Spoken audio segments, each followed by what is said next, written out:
It's a big day in everyone's life. Graduation day. You've completed your studies. You've learned your lessons. And you've been taught by the best teachers around. It's time to spread your wings and move to a new challenge in your career. A new class of students is ready to take over and begin its education process. What they learn will be important to their careers in the coming years. Each will be seeking the valedictorian status. It's in with the new class and out with the graduates as another school year begins today. Coming to Daytona is a tough way to begin that school year because at the blackboard will be Professor Dale Earnhardt. He'll be trying for an unprecedented 5th win in a row. Get out your notebooks and your highlighters. The bell is ringing in another year of Busch Grand National racing.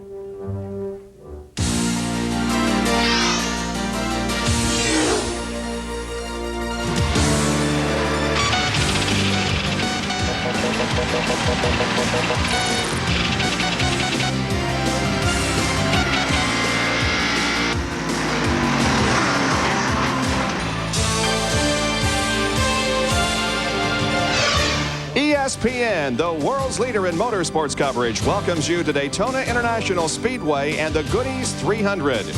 We have been plagued by rain showers the past couple of days. It rained earlier today, but right now just partly cloudy skies. Hi everyone, I'm Bob Jenkins and welcome to our annual Goody's 300 coverage as we begin the Busch Grand National season, the annual renewal of the battle between Winston Cup drivers and the Busch Grand National Series regulars. 62 cars attempted to qualify for this race, 18 were unsuccessful and had to pack up and head for home. There has been quite a turnover in this series this year. There are 9 rookies in today's field, and a total of 14 drivers have indicated their intentions of running for Rookie of the Year status in 1994. But the favorite in this race today, well, it has to be Dale Earnhardt. He'll be going for 5 in a row and his 23rd overall win here at this facility. Is a Winston Cup regular the favorite here today? Well, that's a question that perhaps Dr. Jerry Punch can answer.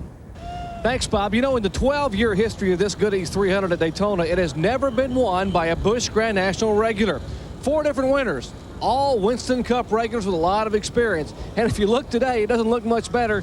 The front 5 rows, the top 10, not a single Busch Series regular there. But remember, it's been a good week for young drivers. Loy Allen set on the pole for the Daytona 500. And last Sunday, an up-and-coming young driver by the name of Mike Wallace won the ARCA 200. So, Benny Parsons, it's looking good for the youngsters. Jerry, I think 1994 is a great year to be involved in Busch Grand National racing because 22 of the 28 races ran in 1993 were won by either a Winston Cup regular or a Busch driver who's moved this year to the Winston Cup. I mean, it's going to be wide open for all the Busch drivers. Next year when we come back for 1995, there'll be names like Mike Garvey, Dennis Setzer, Andy Hillenberg, Tom Peck, household names, but you never heard of them this year. You know, Bob Jenkins mentioned there's 9 rookies in the race today. There are 10 rookies, guys, because we've got a rookie. ESPN has got Kyle Petty to be a pit road reporter. He doesn't have a lot of experience. He's got a lot of hair. He's their pole sitter, Michael Walter. Well, thanks, Benny. I guess that hair joke is a payback for the breakfast of the morning. We are here with Michael Walter, who sat on the pole for the Busch Grand National race. It's a brand new car. They've worked on it all winter. It's a brand new season. And Michael's a brand new man. He's got married since the last time he sat in a Busch Grand National car. I know you've been running pretty good in practice, and there's a lot of tough guys out here today, though. And a lot of young guys like Benny was talking about. So it's going to be tough. What are you going to do, man? Well, we just hope our main goal is to get a good start and hopefully get strung out to where we can go a little while without doing much of anything other than just run some laps off. Yesterday afternoon, the car was a little loose, and we changed it a little bit this morning and changed rear end gears a little bit. So basically, we don't really know what. I don't like to sit still with this car. You know, I like to work on it and change it, and just hopefully we've made the right changes. Well, you've been really, really good in the Busch cars. You've sat on the pole on numerous occasions. You've run up front. You've raced with Schrader. You've raced with Earnhardt. You've raced with Mark. All these guys that are Winston Cup guys. And like Benny said, that a lot of the guys in here are the rookies. Do you think you're going to have to, like, team up with some of the Winston Cup guys and try to get ahead of some of those other guys so you really won't have to worry about it and you can concentrate on getting your car dialed in a little bit better? Well, what I feel pretty sure of is that Earnhardt, Schrader, Ernie, Mark Martin, those guys, when it comes down to the end, will all wind up at the front of the pack. And, you know, if we'll be in with them, I'll feel good about that. Anytime you have somebody like, say, a Kenny Wallace or one of the young Busch drivers who have experience in this division, you really don't know what to expect out of them. So it's nice when the Winston Cup guys are there. But we're ready to take on all challengers. Jeff Green, a buddy of mine from Owensboro, Kentucky, put this car together from me. Another guy from Owensboro put the body on it for us, and got a connection from my hometown, and, you know, that's real important to me, and we're just looking forward to getting going. Well, that's Michael Waltrip, and he's going to try to go out here today and win this one for Pat Ryder.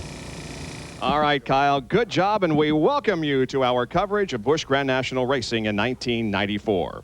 ESPN Speed World is being brought to you by Smooth Busch Beer and Easy Drinking Busch Light. Busch, the official beer of NASCAR. By Allied Signals Auto Light Spark Plugs, guaranteed for 2 years no matter how far you go. And by Goodyear, #1 in tires. Welcome back to Daytona International Speedway and our coverage of the Busch Grand National Goodies 300. Set to go 120 laps of racing. You know, Michael Waltrip and Kyle Petty have been battling on the track for years, and you would bet that there would be a battle of sorts when the two met for Kyle's first interview here on ESPN.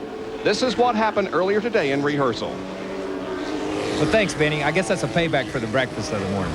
We are here with Michael Waltrip, who's set on the pole for this race. It's a brand new car that they've worked on all winter. It's a brand new season, and Michael's a brand new man. He's got married since the last time he sat in a Busch Grand National car. So what do you think about today? What do you think about your chances? Thanks. I appreciate this. I knew you were going to do that to me. Okay, keep that one. That's a keeper. Not only did he have us fooled, but our audio person, Jack Stoker, was opening every microphone in this facility trying to find out what was wrong. Well, on a more serious note, there is 2 different tire manufacturers in battling here today. There are 11 drivers on Hoosiers and 33 on Goodyears. More on that from our other pit reporter. Here's John Kernan. Bob, how can I follow something like that Kyle Petty thing? Michael had told me, include me, and he was going to do that. I said, yeah, go ahead, give Kyle a little bit of trouble there. But yes, talking about 2 tire manufacturers. The last time we saw Hoosier in a Busch Grand National race, Ward Burton pulled away, dominated the last half of Atlanta in the last race of the season. But we all know what has happened over in the Winston Cup garage. All the Hoosier teams have switched over to Goodyear for the Daytona 500. And some of the Goodyear drivers in the Busch series expressed some concern about the Hoosier drivers that they may have the same problem in today's race. But we don't expect it to happen. That's because this tire is somewhat differently constructed than the Hoosiers Winston Cup tire. It's also a softer compound. And some of the more experienced guys in the Busch series, like Joe Nemechek, Robert Presley, who ran a lot of laps yesterday afternoon in the final practice session, Bob, they say these tires felt great. All right, thank you very much, John. Let's take a look at the starting lineup. There are 44 cars and drivers set to go. Front row, Michael Waltrip, car number 30, qualifying at 184.5, and Ken Schrader in car 52 at 183.8. In the second row, it'll be Joe Nemechek, former series champion in '87, and Harry Gant in his final Goody start in car 7. The third row, Joe Bessie in car 97, and Mark Martin in number 60. The fourth row for today's race, there's the guy going for 5 in a row, Dale Earnhardt, and Randy LaJoie outside in car number 20. The fifth row, Phil Parsons starts in car number 29, and Kenny Wallace in car number 8. Back to row number 6. It is Mike Wallace in car number 9 and the 25 of Hermie Sadler. In row number 7, Ricky Craven in car number 2 and Mike Garvey in number 0. The 8th row consists of Dennis Setzer in 59 and Robert Presley in 99. Row number 9, it's Ernie Irvin in car 28 and Andy Hillenberg in 42. The 10th row consists of Doug Heverin in 75 and Larry Pearson in 92. Row 11, we find Randy Porter and Sterling Marlin. Row 12, Dale Jarrett and Bill Elliott, 2 Winston Cup veterans. Then Jim Bound driving his brother's car of last year on the inside of row 13 aside Terry Labonte. Then Mike McLaughlin in row 14 and Elton Sawyer back in Busch Grand National in '94. Morgan Shepherd, Chad Chaffin makes up row 15. Tim Feedwa, Rodney Combs back in row 16. Rodney's driving for Richard Petty this year. Randy McDonald out of Canada and Bobby Labonte in row 17. Tom Peck driving for Steve Grissom and Tracy Leslie makes up row 18. In row 19, we find Roy Payne and Chad Little. Now, the rest of the starters were in on provisionals. Mike Stefanik in number 1 and David Green in 44. In the 21st row, it's Bobby Dotter and Tommy Houston continuing his string of starts in this series.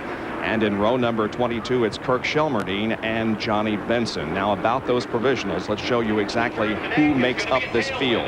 The fastest 38 cars in qualifying were in through time trials, and then 6 provisional starters. We have 3 provisionals based on the Busch Series driver points, 1 from the Busch Grand National North Series driver points, and 2 owner provisionals. That makes up the 44 cars that begin this race. Well, there's a look at Daytona International Speedway, the world center of racing. Now let's break it down and show you exactly what it consists of. The front stretch, 3,600 feet. That actually includes 3 1,200 feet straightaways or areas. The back stretch, 3,600 feet. That's a straightaway.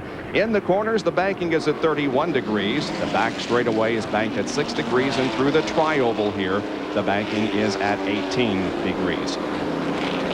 The track is just a little bit damp. As I said earlier, we have had showers move through the area this morning. Didn't really soak the track, got a little bit damp. Kyle, are there things that a driver concerns himself with at this time with the track that's just been rained on?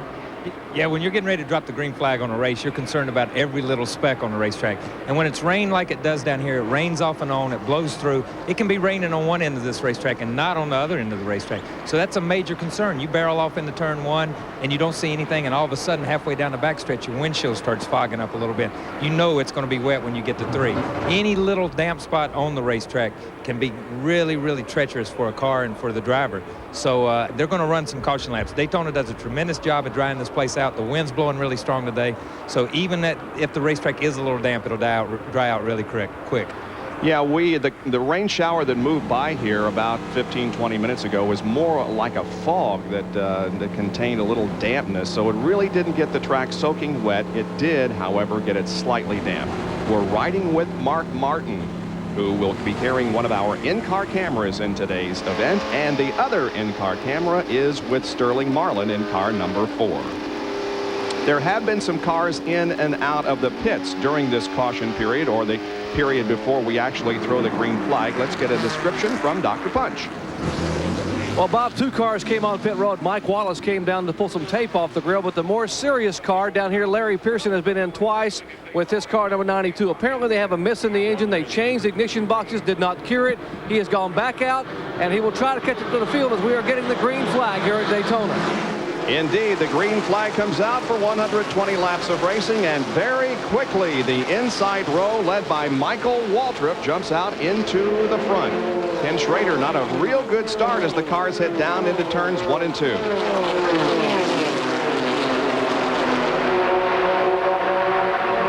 There we see Joe Nemechek latched on the back of Michael Waltrip, trying to get away from that third place car. Here they go.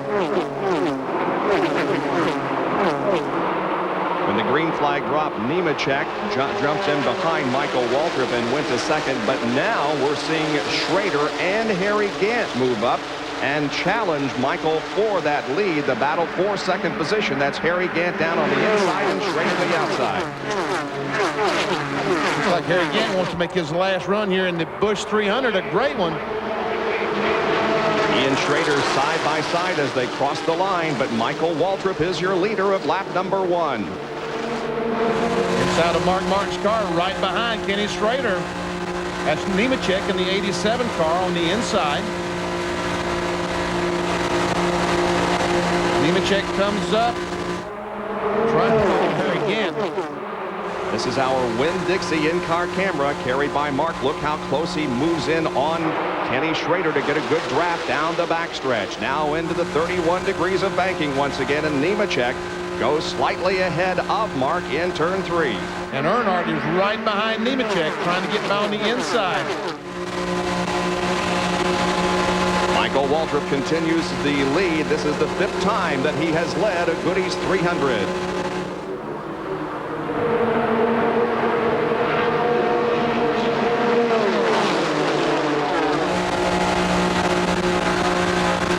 Inside Mark Martin's car, looking back here, Nemechek still on the inside.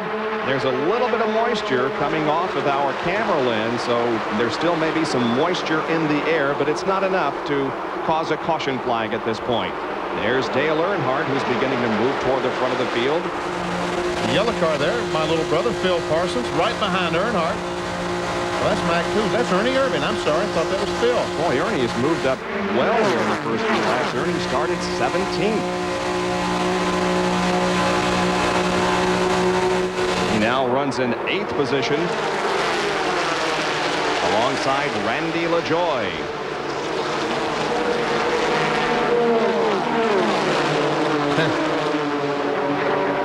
Mark Martin just can't get by.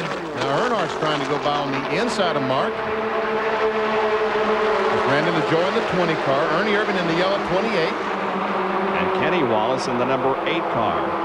While they're side-by-side racing in back of the front 3, they separate themselves a little bit from the rest of the field.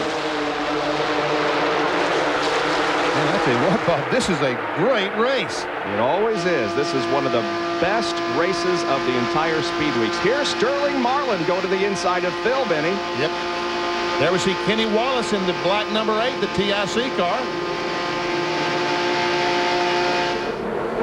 We might explain that Ned Jarrett, the voice that you normally hear on our telecast, will be with us later in this event, but right now he has other obligations with CBS. Of course, he's involved in the telecast of the Daytona 500 tomorrow.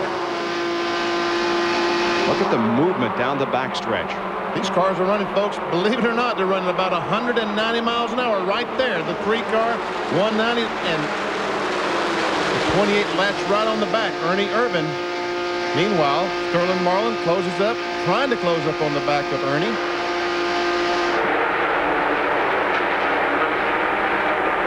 Ernie Irvin has really made a good move here in the opening 6 laps of this race. He's in 7th position. Nemechek leading this group, the second group of cars. The first 3. Oh, we have a spin up in turn number 2. Car up into the wall. He pins someone else against the wall. And now another car becomes involved. Another car spun on the apron of the track. Now we've got a fire down there in the middle of the corner. And others hit the brakes and slide to a stop. We're still crashing. It's like Chad Chapman, that red car right in the center. And is that the 74 of Johnny Benson that just got in the back of him? Well, we have a lot of damaged race cars. Yes, that's Chad Chapman in the 16. Tim Fiedel in the white car, the 55. There we see Randy McDonald, the blue and white car. He's moving. It's our first caution of the afternoon here in the Goodies 300 from Daytona International Speedway. We'll return with more after this. Under our first caution of the afternoon here at the Goodies 300 at Daytona, and this is the reason that we have momentarily stopped the competition. It involved an accident up in between turns 2 and 3, Benny. And 10 cars involved. The blue car, that's Mike Garvey. The 75 car that's in the side of him is Doug Hebron. And boom, along comes, is that the 63 car or the 1 car? The white, that's 63 Jim Bound that nails Garvey right in the side. And meanwhile, we're going to see other cars come spinning in. There's another car comes. That's Roy Payne. The red car, I can't really tell the number on that. Ooh, look at Mike Wallace go down. And the 74, Johnny Benson comes in. That's Chad Chapman in the first red car that I couldn't tell. Watch the left-hand side of your screen here. There is Garvey going up into the wall and pinning Hebron. Yes, right. Now they're going to come down off the wall, and the Garvey car is going to get hit again. What I really don't understand, look at the smoke to the left of them. The 34 car is sideways. We're going to need some help from the guys down in, and boom, along comes Jim Bound right in the side. We're going to definitely need some help from the guys down in the pits to try to sort this thing out as to what happened. We count 10 cars involved. John Kernan is down on pit road. And Bob, one of those cars belongs to Mike McLaughlin. And Mike, it happened right there, and it was something you said you couldn't avoid? Yeah, he spun right in front of us. Had no place to go. It just a little disappointed. The Fiddle Faddle High 2 crew is they worked awful hard to get here, and we've been fast. And just bad situation, but we'll put it together and go to Rockingham next week. Now, I haven't had a chance to look at the monitor. Who spun in front of you, and was there any contact, or did they just lose it? The zero car just lost it up top, come down across the racetrack, and I tried squeezing between another car and the zero car, but as I was going around him, he was coming back up the track at that point. Kind of no place to go, you know. That's Mike McLaughlin down in here in the garage area. They're working on the car. There's a lot of damage. There's some A-frame damage in the left front suspension, and they're going to have a good afternoon's work to get this car back out there. It appears, however, that there are no drivers injured. Everybody has gotten out of the car. Mike Stefanik, we believe, was down on the ground with possible injuries to his leg, but he did get up and walk to the ambulance. So don't think we're going to have any serious injuries as a result of this 10-car accident that has brought a temporary halt to the racing in the Goody's 300 at Daytona. Back at Daytona International Speedway, we're riding the pace car. You can see it pulls down on pit road, allowing the field to get the green flag and resume racing in the Goody's 300. Michael Waltrip, your leader after our first caution of the afternoon because of a multi-car tangle in turn number 1. And Michael Waltrip has led every lap so far in that Pennzoil Pontiac. Because he's not to be headed. There we see the yellow car right in the center of the screen was Dale Jarrett. There he is. Racing with the 99 of Robert Presley. Up on top is Ricky Craven in number 2. Uh-oh, I spoke too soon. Harry Gant wants the lead, and Ken Schrader wants second. Now Nemechek will join the draft at the bottom of the racetrack and put Michael Waltrip all the way back to 4th. Leaving Michael with no place to go. Pretty good get back to Mark Martin in the Winn-Dixie car. That's because he's battling side by side with another car. And here is Harry Gant leading the Goody's 300. This is the final time that he'll compete in this race. As you know, Harry Gant is hanging up after this season. John Kernan now is with one of those involved in that crash a few laps ago, Doug Hebron. John? Well, Doug, I know it's got to be very disappointing, but you are okay. You have been checked out in the hospital. Chris Carey and the crew are working on the car. Were you able to see exactly what happened up there? No, we were just going into one. I was following McLaughlin, and the zero car got sideways. I don't know if he got hit or what, but got sideways, just came up the track, and he was just came in the line that I had chosen to go in. And I just gathered him up, and then just everybody else just piled in. You've been checked out in the infield care center. Some other drivers in there. Everybody look all right? Yeah, I'm all right. We're all right, I think. Okay, thank you very much, Doug. Bob? One of those drivers moving over to Busch Grand National Racing from the modified ranks. Stefanik and McLaughlin also included in that group. Hey, look at Dale Earnhardt go to the bottom of the racetrack and move up to, what, 6th or 5th? Anyway, he's moving up. 5th. Yes, 5th, but he's been challenged pretty strong on the outside. Oh, there's Sterling Marlin going by Dale Earnhardt, or trying to. He does it. Uh-oh, Earnhardt's hung out to dry. But here comes Randy LaJoie in the blue car. Maybe he can help Earnhardt get back to the front, as Earnhardt has lost about 4 spots. Kenny Wallace, the black 8 car on the outside. Looking back on Mark Martin. And looking from Mark Martin's car, it's Sterling Marlin. Battle of the in-car cameras here, looking at each other. Meanwhile, a challenge for the lead. Kenny Schrader wants it. Down in turn 1, and he's got it. Now, can he make it back to the start-finish line? Now, Earnhardt here comes on the inside. Wow, look at the run he's got behind Nemechek. Nemechek moves over, and Earnhardt's going to... No, he's not. Makes it 3 wide down into turn number 3, I should say. He is going to go in the middle of this group, right between Kenny Wallace and Joe Nemechek. But he makes it work. Meanwhile, Ken Schrader now has the lead of this race as they come down through the tri-oval and cross the line once again.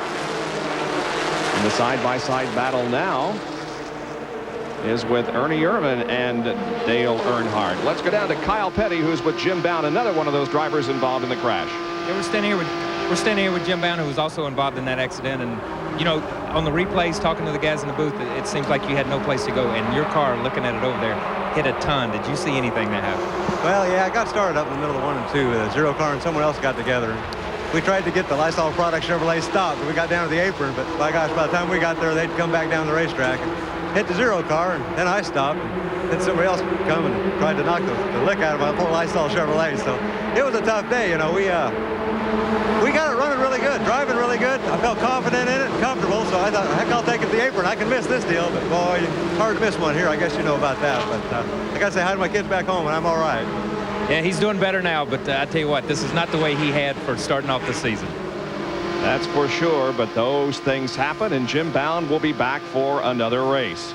We'd like to say hi to and welcome to the broadcast, Ned Jarrett. Well, hello, Bob. Hey, Ned. Good to see you. Great race going on here. Oh, man, it's great. Look at this. 3 abreast down through here. Schrader has a lead. There's a battle for second. Michael Waltrip hung up right in the middle. Mark Martin backs off just a little bit, gives him a little room. Meanwhile, Earnhardt through the Harry Gantt, that green car, was leading just a couple of laps ago. Now, they're 2 by 2 as they come off of corner number 4 onto the tri-oval. Schrader with the lead, but here comes the 4 car of Marlin to challenge.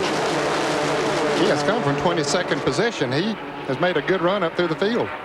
Through the tri-oval and into 1. Sterling has the lead. Now they're going to be 3 wide coming off of corner number 2 down the backstretch. Schrader looked like he got a little bit loose there. Probably did. In the middle, it didn't have much air to lean on. We got 3 yellow cars. Last year it was black cars that were so prominent. This year we got 3 yellow cars leading the Goody's 300.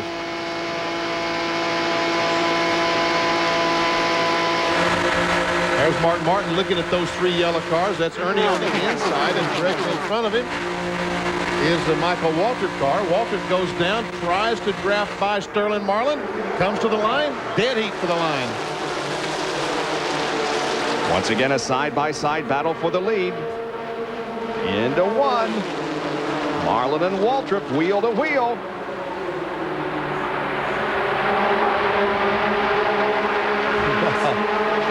Looks like Martin's going to help Michael Waltrip move on away there. It looks like an outside line is just pulling away. Meanwhile, is that Earnhardt in 3rd place? Sure is. Yep. He finally found the right line. He's been on the inside, couldn't go any place. Now he chose the outside and moved up to 3rd spot. The 44 car, David Green, smoking on the apron of the racetrack in turn 2. It's a Slim Jim car. The car is owned by Bobby Labonte, who's driving in this race. He might even be in that picture there someplace. We just knew where. Got to search for him.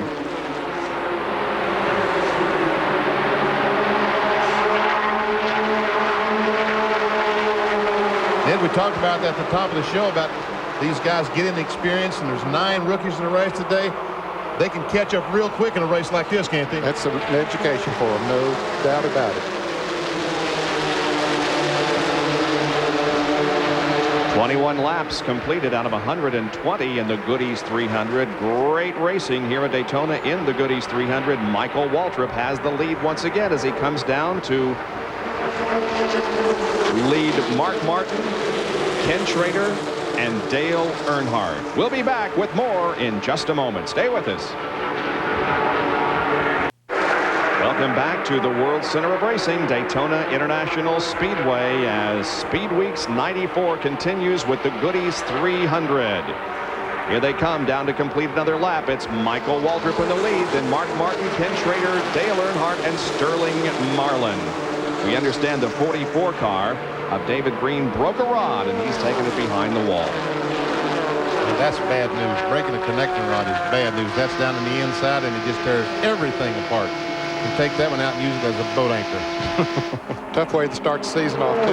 David stayed up in the point standings all year long last year, dropped back a little bit in the last race, but had high hopes for maybe trying to win his first championship. Of course, he's not out of it yet, but this is not the way he wanted to start. John Kernan can update us on Mike Stefanik. Bob, I've just talked to Julie Stefanik, Mike's wife. She just walked out of the infield care center. Mike is still inside being administered to. Says he's feeling some soreness in his left ankle and also on the big toe on his left foot. She also said that something came through and cut the right ankle, so they'll need to put in 2 or 3 stitches. But other than that, Julie says her husband's okay. Good. Doesn't sound like anything serious. Tim Fedewa, by the way, who was one of those involved in the 10-car crash, has pulled back out onto the racetrack. There's the lead draft. Michael Walter pulling down to get a little air off of the car he's coming up the lap.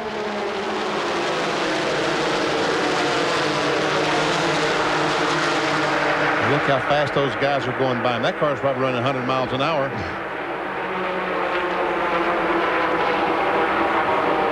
Or more. Or more, yeah. Here comes Mark Martin on the inside. Tries to take the lead.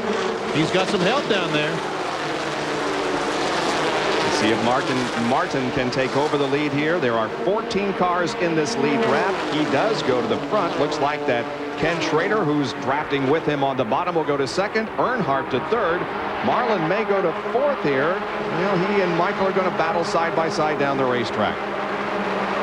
If Mark Martin can make it back to the start-finish line, some of the guys told me that he's never led a lap in the Busch race here in Daytona. Is that Mark Martin? And last year he won 7 races in that Winn-Dixie Ford. 7 of these Busch Grand National races. But didn't make the field in his own car here a year ago. Yeah. Just simply wouldn't go fast enough. We understand that the 30 car of Michael Waltrip reports that the car is pushing. That's the reason he's dropping back a little. So Mark Martin has led a lap in the Goodies 300.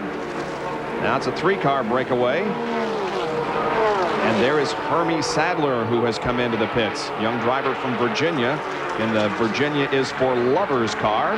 He's back out there. Yes, Michael Waltrip definitely has some problems because he's backpedaling pretty good. There we see him on the inside. And what is he, back to about 15th already? Terry Labonte, the white number 14. It's Chad Little, the black and yellow car, number 23. I guess that's Harry Gann on the inside.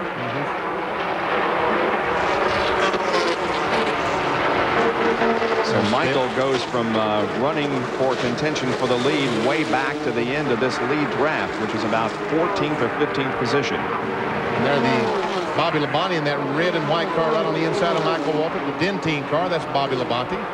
He'll be running that car about 14, 16 Busch Grand National races this year. We knew he was in that pack somewhere. Found him back there somewhere. We found him. Michael found him for us. But when Michael Waltrip started having his problem backing up, it let those front 3 cars break away from the pack. Michael, I think, just trying to hang on here now until he can make a pit stop, make an adjustment on his car. Moving to the inside of Dennis Setzer in car 59, the one that Robert Presley has driven for the last couple of years, but not anymore. Here is Martin leading Schrader and Earnhardt. And you can see that breakaway that Ned Jarrett was talking about. The biggest lead of the afternoon. Look, we got a caution flag. There's debris on the racetrack, and so the second caution of the afternoon flies. And 28, 29 laps. I would guess we'll see some pit stops, don't you, Ned? I would guess, yes. I would guess that we would see some. Especially Michael Waltrip. Yeah, right. And Sterling Marlin also had started to drop back there the last few laps. He's back there, in fact, behind Michael Waltrip. There's the caution flag that is being displayed. We understand that Dale Earnhardt is the one that brought the debris to the attention of the NASCAR officials and has caused the second caution of the day. Here come those running up front. Back to the caution flag. Well, they haven't taken the flag yet, so the pit road is not open. Right. Now they'll come by and pick up the pace car. Will pick them up, and the next time by, pit road will open up, and we'll see. We'll be back with more of our coverage of the Goodies 300 Busch Grand National race after this.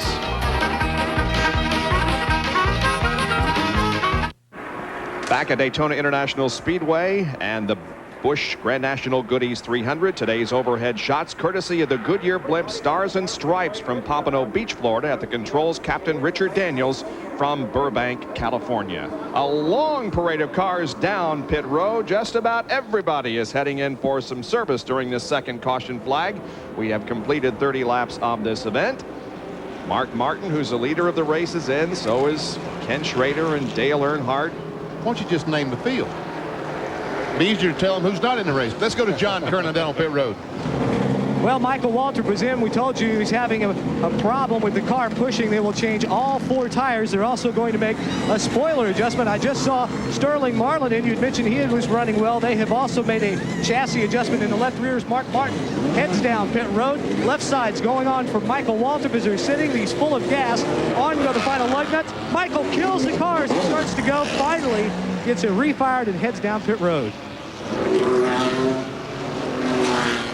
Man, oh man, Michael is going to be about 25th when he gets this Pennzoil Pontiac back on the racetrack.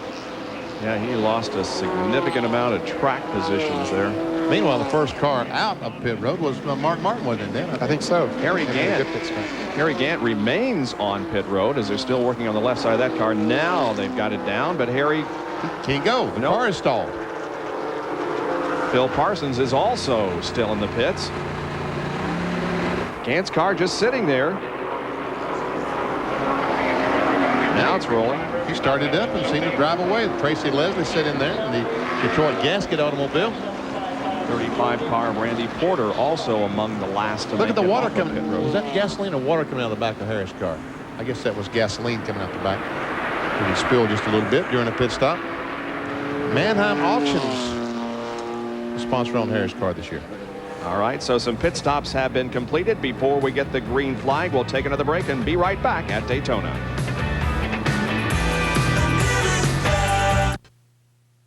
Back at Daytona, here's a pit stop summary. Mark Martin had no problems. In first, out first. Ken Schrader lost about 5. Dale Earnhardt lost several positions. That's 10, Bob. 10. Well, 3 from 13 is 10. Irvin lost, or rather gained 1, and Randy LaJoy That's lost 14, Bob. He lost 14. Who did? Randy LaJoy lost 14. Went in 5th. Oh, that's 19th, isn't it? Okay.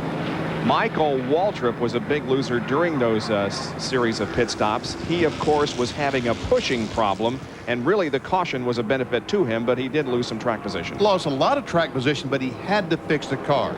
Pushing is when you come off the corner, you turn the steering wheel, and the car doesn't want to turn, and it just slows the car down. It just takes all the horsepower trying to get the car off the corner. Maybe Kyle Petty, he's been driving last year and this year. It's been 5 years since I've driven, Kyle, but pushing just kills the thing off the corner, kills the horsepower, right? Especially with one of these restrictor plate motors, and even in these V6s, it seems to hurt them more than anybody else. I think with Michael and some of these Winston Cup guys, we've been fighting loose all week down here in the Winston Cup cars. In the 125-mile races, the cars that could run pretty good and were a little bit tight seem to check out from the field. So I think everybody's been overcompensating for the looseness in their Winston Cup car. They come over, they work on their Busch cars, they get them where they think they're pretty good, and all of a sudden the tires get a little hot, the racetrack gets a little run in, and all of a sudden they're plowing up off the corner, and it's just like Michael. You go from 2nd to 15th in 1 or 2 laps. Not something that I would necessarily like to experience on the racetrack. Let's go to Jerry Punch for an update. Guys, some of the leaders pitting down further in pit road toward turn 1. Harry Gant had a problem. He had a jack break on the car, so they had to go borrow a jack, and they changed all 4 tires eventually. Kenny Schrader came in, changed right side tires, but had a radio problem. Couldn't figure out why the radio wouldn't work, and they realized no one had screwed the antenna on top of the car. They screwed that in, and now it works fine. Mark Martin pitted. No tires for Martin.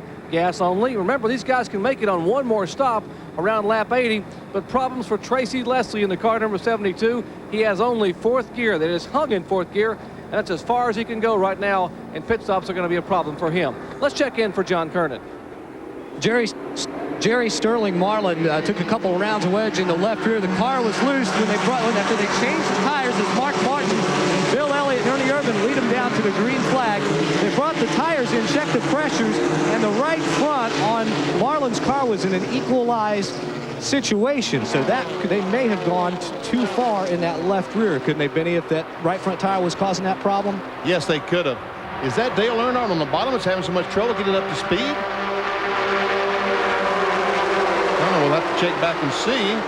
There, right there, the black car on the inside. Is that not Earnhardt? Yeah. Terry Labonte giving him a push there. Running alongside Rodney Combs. And that's Tom Peck in the 31 car, the Channel Lock car. Last year's 93 Busch Grand National Champion Steve Grissom's car. Well, maybe Earnhardt's up to speed now. I was really concerned that something had happened to his car. And he just got a little bit of a slow start, and it doesn't take much. With these V6 engines restricted, it takes them a while to get going. Martin, Elliott, and Irvin are your front three. Yeah, it definitely looked like Earnhardt's up to speed now. Yeah. Passing the 99 of Robert Presley with these. That's Terry Labonte there in number 14 coming along behind Dale. As they pass Mike Wallace in number 9. Here's Dale Earnhardt, started 7th. His highest position so far in the race has been 3rd on lap 30. He's currently 13th, and that is the lowest he has been in the field. And he has not led a lap so far in this event. There's Hermie Sadler down on the inside. He's back on the racetrack. Uh-oh. There's Dennis Setzer. He's slow on the racetrack. Going in the 3rd corner. I'll tell you, the Busch guys, the regulars, are having, many of them having tough times here today. We saw David Green go out. Now Setzer and Hermie Sadler made an unscheduled pit stop earlier. Larry Pearson had some problems to begin with in the 92 car, the Stanley car. But meanwhile, Martin's not having too much problems. And Bill Elliott had a great pit stop to get back to the front or get to the front. This is from Mark's car looking back on Elliott. Bill started back in 24th position, sitting right there now in the leaders bumper. Here's a field summary for you. Watch for your favorite driver to see where he is running. Fords have not fared well in this particular race here at Daytona. As a matter of fact, the last time a Ford won this event, well, it happened before it became the Busch Grand National Series. It happened back in 1980 when Jack Ingram was driving. I believe he was driving the Carolina Tool car then. I believe. Really? I believe that's his car he was driving. He drove their car on Super Speedway some back then. I saw Bobby Hawkins, who owned Carolina Tool, down in the pits. He says he's looking to get back in racing. With his son. Here comes Ernie on the outside of Bill Elliott. Now, Kenny Schrader in the AC Delco car behind Bill Elliott. And meanwhile, there's Kenny Wallace right behind Ernie Irvin. So, who do you follow? Schrader's chosen Bill Elliott. Now, then Mark Martin moves over to give Elliott a little hand and put Ernie Irvin by the wayside.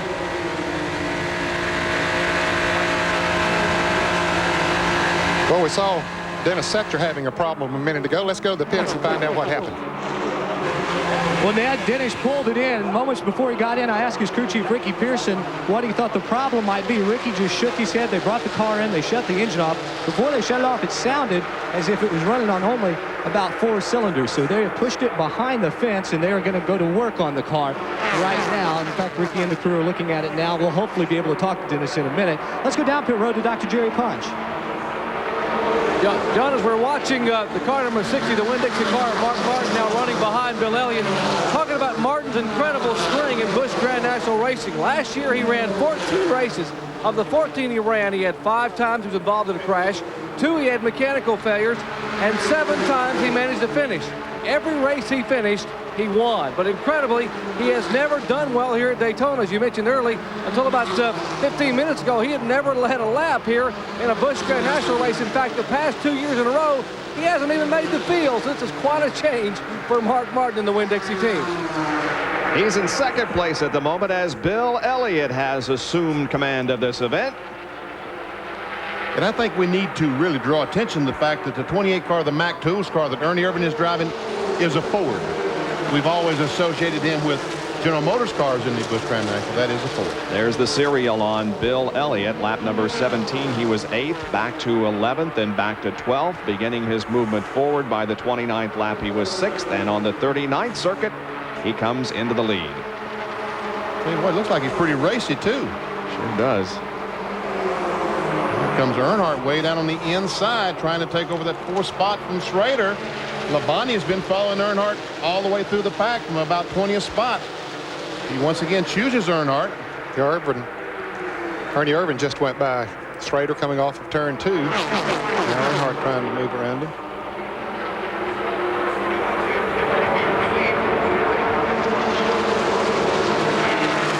1/3 of this event has been completed. That puts lap number 40 in the books. And once again, Earnhardt along with Terry Labonte go to the bottom side of the racetrack through turns 1 and 2. And they're going to put Kenny Schrader a couple of positions back. And Kyle Petty is standing with Dennis Setzer. Kyle? Yeah, Dennis was just pulled behind the wall here. And, you know, when you came down pit road, you didn't get up to speed on that last restart. And you came down pit road, the thing sounded like it was running on 2 cylinders. What seems to be the problem? We had something to go through the radiator for one thing there. We may have had a rocker arm kick off of that thing. Okay, they're working on the car trying to get it fixed so they can get back out there. Dennis is running for the championship this year, so that's about it from here. All right, thank you, Kyle. Mark Martin moves over trying to get a little bit of help from Ernie Irvan, but he looks up in the mirror, realizes Ernie's in big trouble. That's not the place to be, but meanwhile, Earnhardt pulls up on the outside, kind of closes the door. Mark Martin hung down on the inside with Ernie Irvan. We got some great racing going on here, but let us explain, if we can, the reference that Kyle made at the beginning of the show of that's a payback for an incident that happened during a breakfast a couple of days ago. It was at the IROC breakfast, and here was the exchange. Benny, who was MC of that breakfast, asked Kyle if he got to keep all of the IROC money from his car owner in Winston Cup, Felix Sabates. And Kyle said, I have to give it all to Felix. Benny says, well, what does Felix let you do? And Kyle says, he lets me keep my hair, and he pounds Benny on his bald head and says, I guess you had the wrong car owner. And it brought down the house. It was Kyle's quick. It was priceless. Yeah, it was a classic Pettyism. Okay, Earnhardt has just about caught. You see those things hanging down right? Well, we'll get back to that shot in just a little bit. As Earnhardt goes for the lead. How about that? From what appeared to be a poor restart when we went back to green from our most recent caution to the lead now as Earnhardt moves side by side with Elliott into 3 on the bottom side of the racetrack.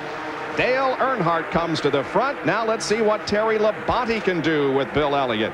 Well, we talked about Mark Martin leading the Goody's 300 for the first time. Bill Elliott just got through leading the Goody's 300 for his first time. So Bill Elliott is second now, and Dale Earnhardt, who's going for his 5th consecutive win here in the Goody's 300, has the lead.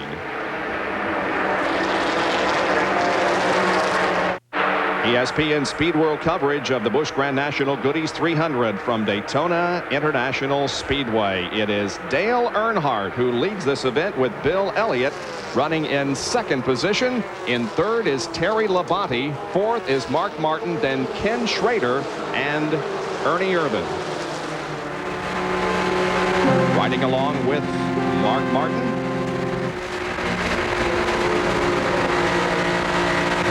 MW Windows car of Terry Labonte directly in front of Mark.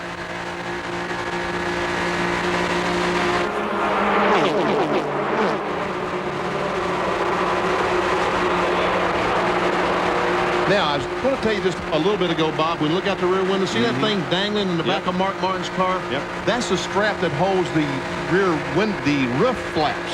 Oh. You know, the deal when the car turns backwards, the flaps come up. That's the thing will not let them fly over. That keeps them at that level. That's a washer on the very bottom of that cable. It goes up and stops, and that allows the flap to stand straight up. And I'll tell you what, NASCAR has apparently solved that problem, because during the Twin 125s last Thursday, we saw both Richie Petty and Chuck Bound come down through here, and under normal circumstances, those cars would have lifted off the ground, and those roof flaps popped up like they should and kept the cars on the ground. And it's good to see that something appearing to be that simple has solved that problem. Yes, worked like a champ. Did. As we watch Earnhardt lead Bill Elliott, I will tell you that Ricky Craven pulled his DuPont car behind the wall. Also, Phil Parsons, I don't see him on the racetrack. I saw him come down pit road just a moment ago, and I don't see him on the racetrack, so evidently he's behind pit wall. So Ricky Craven, another one of those drivers that was looking forward to getting off to a good start, trying to win the Busch Championship this year. This is the 11th race, 11th Goody's 300, in which Dale Earnhardt has led at least 1 lap. Tell you what, he lost a lot of positions during that pit stop, but whatever they did during that pit stop, they sure solved his problem, because He was about a 5th place car, and right now he does look like the cream of the crop. If that yellow car on the inside of Michael Waltrip gets up there, we'll find out just who's the toughest. Michael is going towards the front. He came out, we documented the fact that he had a long pit stop, but he has been mowing them off, coming back up through the pack. And we can see him right on the bottom of the racetrack as we see Earnhardt right on the top of the racetrack. And one other driver that we told you had a bad pit stop was Harry Gant. He couldn't hardly get out of the pits under his own power. Finally did, as we watch Michael Waltrip now move to the inside of Randy LaJoie and take another position away. And now he moves to the inside of the 8 car driven by Kenny Wallace. He is on his way to the front. Now he's going to challenge Ernie Irvan. Tell you what, Michael Waltrip's car does look awfully fast right now. Ernie comes down, tries to discourage Michael from going on the inside. That doesn't work. No. Here comes Morgan Shepherd. Yep, Shepherd moving right on in there. The race for second place is Bill Elliott is passed by Terry Labonte. Here comes Mark Martin on the inside of Elliott, trying to take over the 3rd spot. Schrader's going to follow him, and look, Michael Waltrip has caught that group. He's just going right through him like a thrashing machine.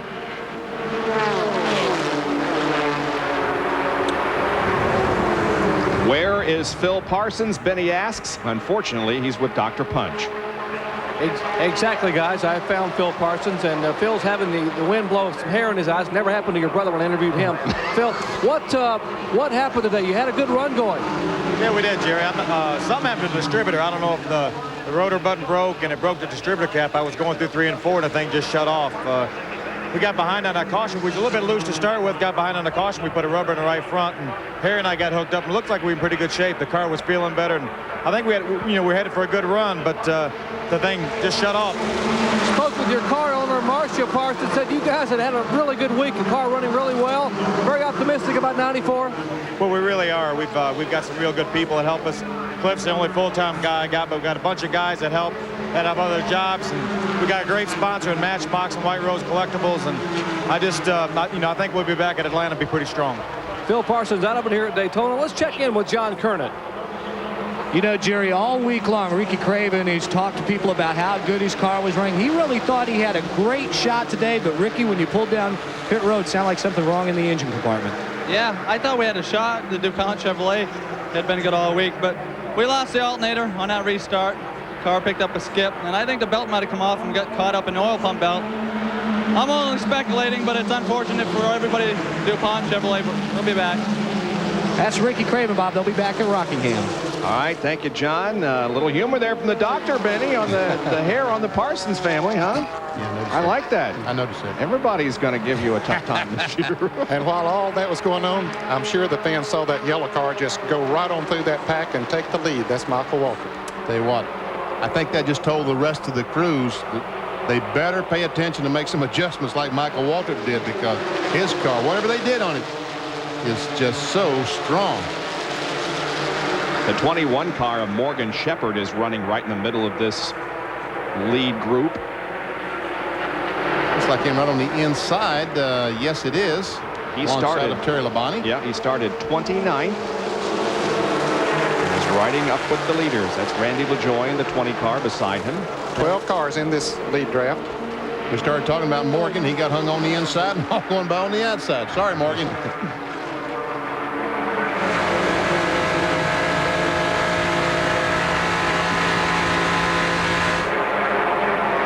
Here comes Mark Martin trying to look on the inside of Michael Waltrip. In the meantime, Ernie Irvan tries to go on the inside. Mark says, Ernie, don't do that. We got Earnhardt and Schrader on the outside in a pair of Chevys. We got Mark Martin and Ernie Irvan on the inside in a pair of Fords. And meanwhile, they're all chasing the Pontiac. We will keep an eye on what happens as some great racing is occurring here in the Goody's 300 from Daytona. Back in just a moment. Back at Daytona International Speedway in the Goody's 300 Busch Grand National race. Part of Speed Weeks 94. Michael Waltrip continues to lead this event. Kenny Wallace down on the inside in the black 8. I tell you what, Dale Jarrett qualified about 23rd. He's quietly snuck his way up into that lead group. Yeah, he's been picking off a few and coming up through there. He's up to about 8th now. See, that's him in the yellow car just to the right of just the very last car on the right side of your screen. Morgan Shepherd there in the red and white car, right behind Dale Jarrett. Here's the 87 car of Joe Nemechek, slowing down, former champion of this series. Looks like he's going to be an early out in this event. That's up in 3 and 4, and I hope he can get back. He's going awfully slow. We're not quite to the halfway point. Michael Waltrip has had his ups and downs here today. He was the pole sitter and was the early leader of this event, but look where he was on the 33rd lap, down to 22nd. Then he began the movement toward the front once again, to 18th, then to 16th, then to 11th.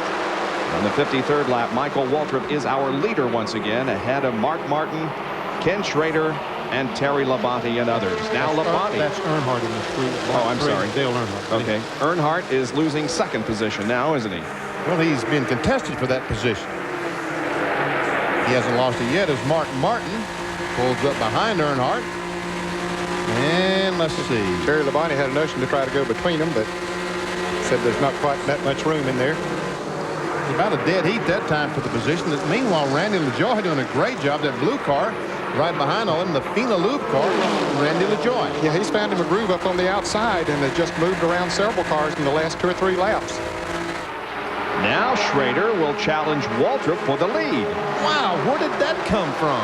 He got a good run off of turn 2 down on the inside and just moved right up beside him. Man, oh man, he was contested. I thought he was having trouble passing Earnhardt. Well, now he is having trouble passing Michael.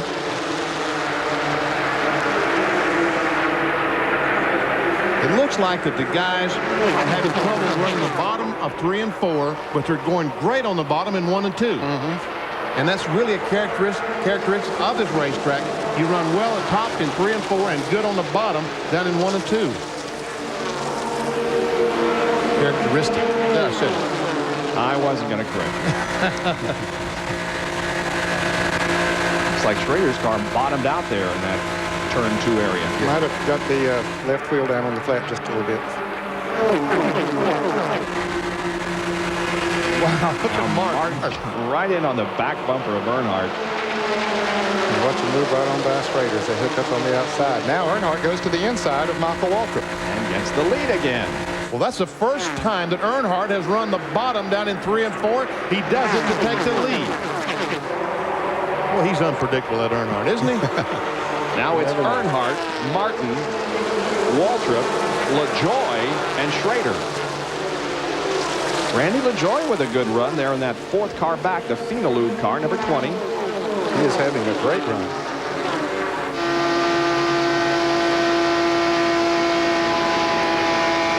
As a matter of fact, he's taking a look on the inside of. This is back in the field. As LaJoie on the inside of Michael Waltrip. Now, guys, all of a sudden it looks like Michael's car has lost the handle just a little bit. Again, yep. Loses positions to LaJoie and Schrader. Now Morgan Shepherd is on his back bumper. Meanwhile, it looks like Andy Hillenberg in the 42 car that they're going by, the Budget Gourmet car. Yes, it is.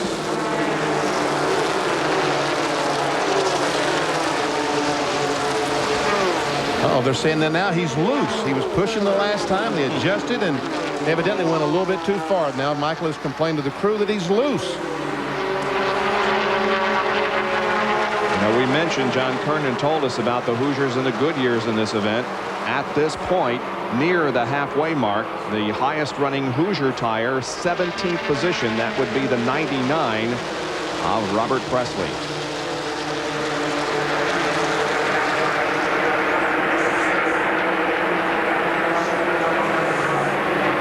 Uh-oh.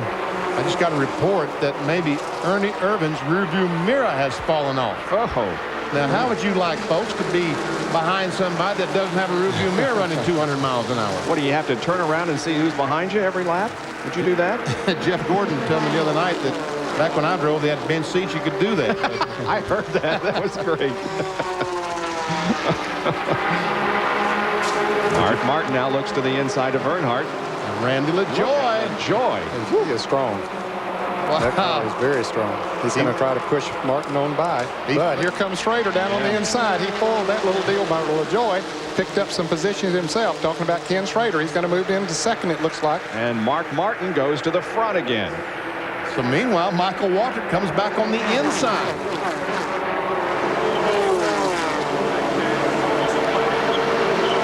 So evidently Michael has changed his line around the racetrack to accommodate that loose car, because now he's marching back towards the front. Now, you know Earnhardt's might have to get back there in that position. He's going to try to come up and do something about it.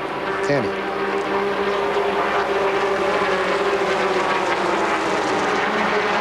Right down on the bottom of the racetrack in turn 2 down the backstretch, pulling alongside Schrader. The outside line had a good run off of turn 2. Kenny and Michael both able to keep Earnhardt back. There's Schrader goes by on the outside to take the lead. And you see Michael Waltrip slip up there in front of Randy LaJoy. He was going to try to go with Schrader, but couldn't quite get far enough up there, and now Mark Martin has moved in behind Schrader. Jerry, what's the situation with that rearview mirror we heard about? Well, you guys are exactly right. I spoke with Danny Marksburn, who's the crew chief for Ernie Irvin's Busch Grand National car.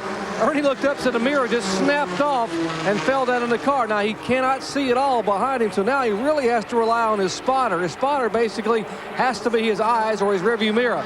And Ernie Irvin's spotter is Vic Irvin, his dad.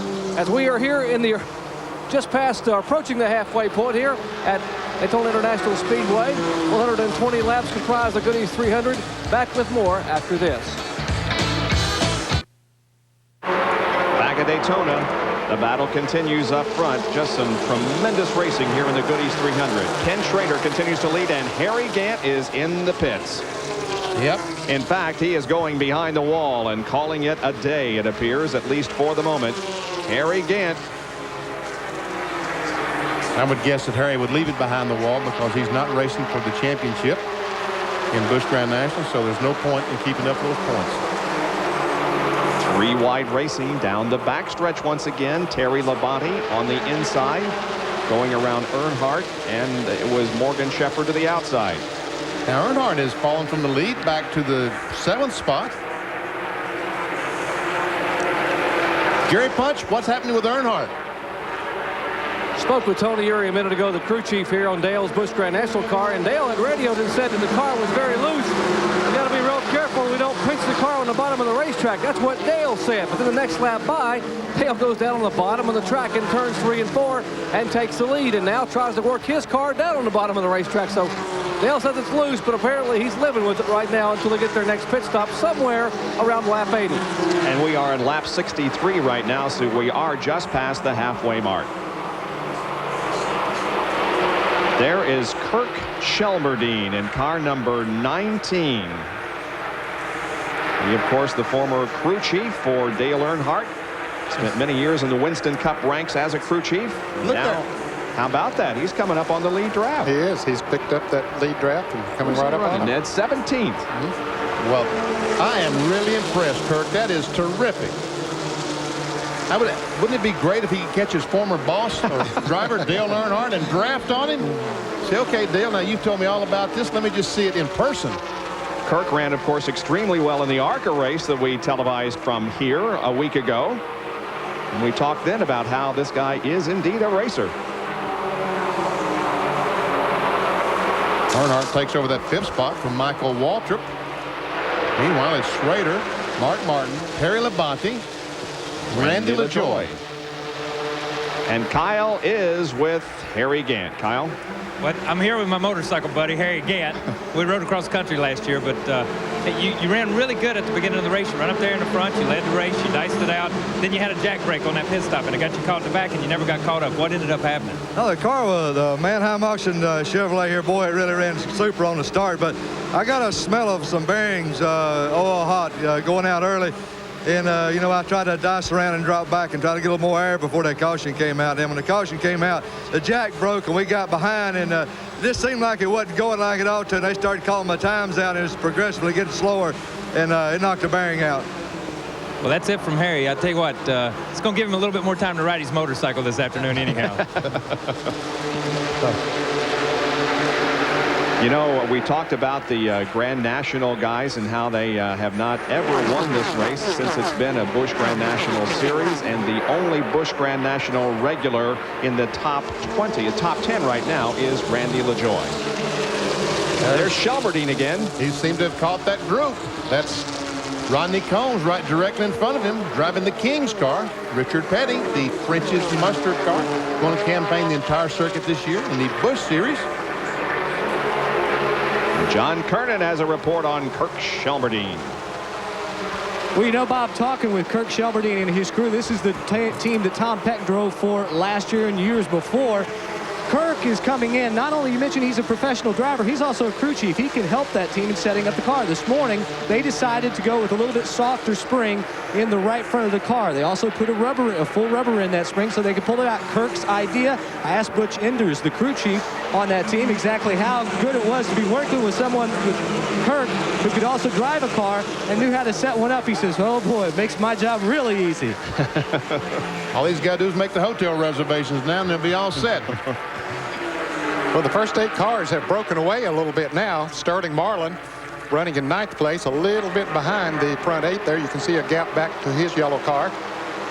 And then Terry Labonte is trying to get second position from Mark Martin, and Dale Earnhardt will make it 3 abreast going into 3. Well, he'd already passed Labonte going into 3, so it wasn't as bad as we thought it was going to be. Yeah, I think Terry backed off just a little bit there. He didn't.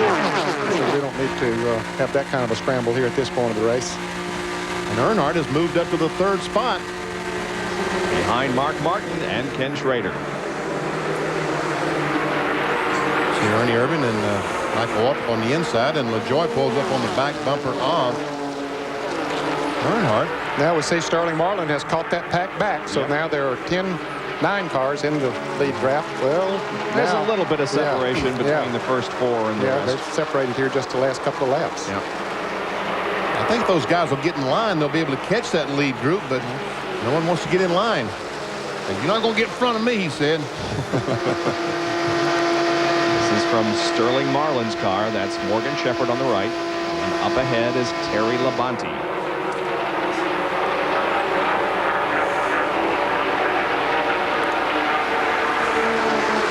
Jerry Punch has a comment on those running up toward the front, Jerry. Well, Bob, if you look at the front 3 cars, remember Dale Earnhardt changed 4 tires on that caution flag pit stop on lap 29. We mentioned Kenny Schrader changed 2 right side tires and fixed the radio. What we didn't tell you was that Mark Martin did not change a tire at all. Steve Mills said, hey, these Goodyears are running so well, we're going to stay out there. And right now, next time by, lap 70, they will have run 175 miles on the same set of tires here at Speed. They're going to make a pit stop around lap 80, and they will put only 2 right side tires on. So they're going to make it all the way 300 miles, they hope, on left side tires. Jack Roush is running like he doesn't have any money. Well, that's quite a tribute to the Goodyear tires. They're completing now 40 laps since a pit stop. Folks, I was just being funny about Jack Roush not having any money. Certainly he does have money to buy the cars, but if it doesn't need them, there's no point putting them on. That's right. All right, let's take a look at our AutoZone race recap here as we have completed half distance. We have had Ken Schrader leading lap number 65. The lead changes have amounted to 11. There are 20 cars on the lead lap, and we've had 2 caution periods, bringing the average speed of the event down at this moment to 143.215. Those that have led a lap include the pole sitter Michael Waltrip, Martin, of course, Earnhardt, Elliott, Gant, Schrader, Marlin. Out of race, many of these because of the multi-car accident down between turns 1 and 2. Mike Stefanik, Chad Chaffin, Jim Bound, Doug Hebron, and Mike Garvey. All of those guys, plus Roy Payne. David Green, Phil Parsons, Ricky Craven, Joe Nemechek also out of competition. And it is still Ken Schrader leading Mark Martin here in the Goodies 300 at Daytona International Speedway. Dale Earnhardt is 3rd, followed by LaJoie and Irvin. Back at the Daytona International Speedway, our Speedway coverage today. The Busch Grand National Goodies 300, watching from the blimp, Bob. Yeah, and our thanks for today's overhead coverage to Captain Daniels and the crew of the Goodyear blimp Stars and Stripes, headquartered in Pompano Beach, Florida. What a great perspective they have of what's going on below down on the 2.5-mile Daytona International Speedway. I had an offer to ride in a blimp this week. You did? Family Channel blimp. Why, you weigh too much? Is that why you didn't? Man, I'm terrified of heights. I said no. I'll tell you what. As we show you a field summary, nothing against blimps, but I rode in one many years ago, and I didn't particularly enjoy it. And I like airplanes and helicopters and all that kind of thing, but didn't find the blimp to my liking. Then I made the right decision. Yeah, I think you did. As we see Tom Peck back in 20th spot. Now all these cars are lap down. Bobby Dotter, Porter, Sadler, McDonald, and Elton Sawyer. Andy Hillenberg is 3 down. Got some problems. And all these guys out of the field, out of the race.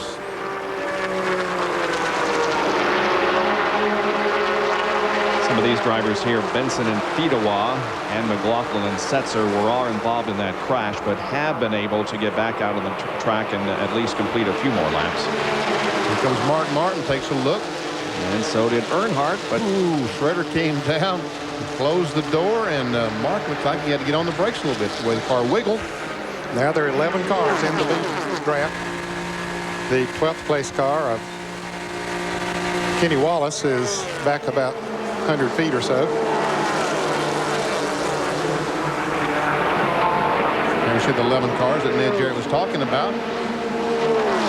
Fourth car is Ernie Irvin. Fifth car is Michael Waltrip. The car number 9 of Mike Wallace coming into the pits. Maybe this is a scheduled pit stop. Green flag pit stop for Mike, who was running in the 16th position. Looking out of Mark Martin's rear window at Dale Earnhardt. The last time the drivers were in for pit stops was on lap 30. Here's Jerry Punch down at Mike's pit. Unscheduled stop for Mike Wallace. They changed right side tires and the car now is down pit road. The good thing about Mike Wallace's stop, even though he had a tire going down, if he had a flat on the right side, is that everyone will have to make one more stop, and Wallace can make it all the way. The problem is he's going to lose a lap as the leaders come by.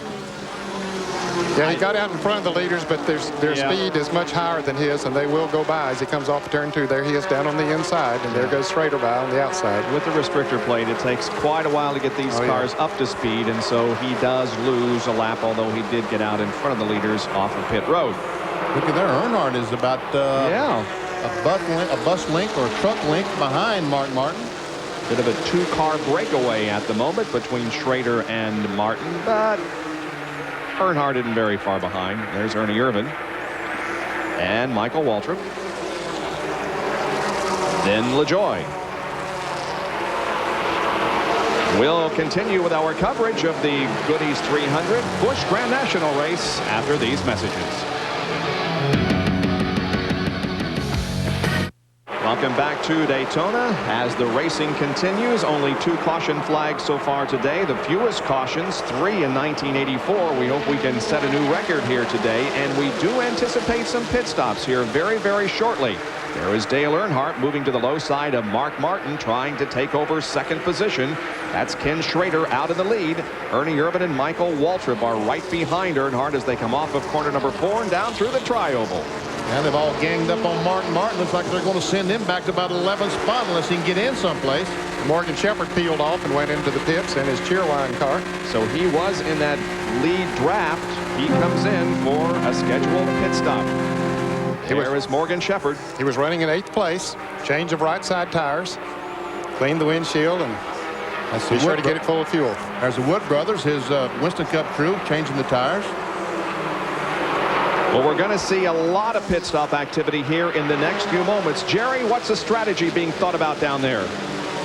Bob, as we know, with the plates on the motors here, you have to have a drafting partner. Earnhardt has radioed to his crew and told Tony Eury, guys, get the tires up, get on the wall.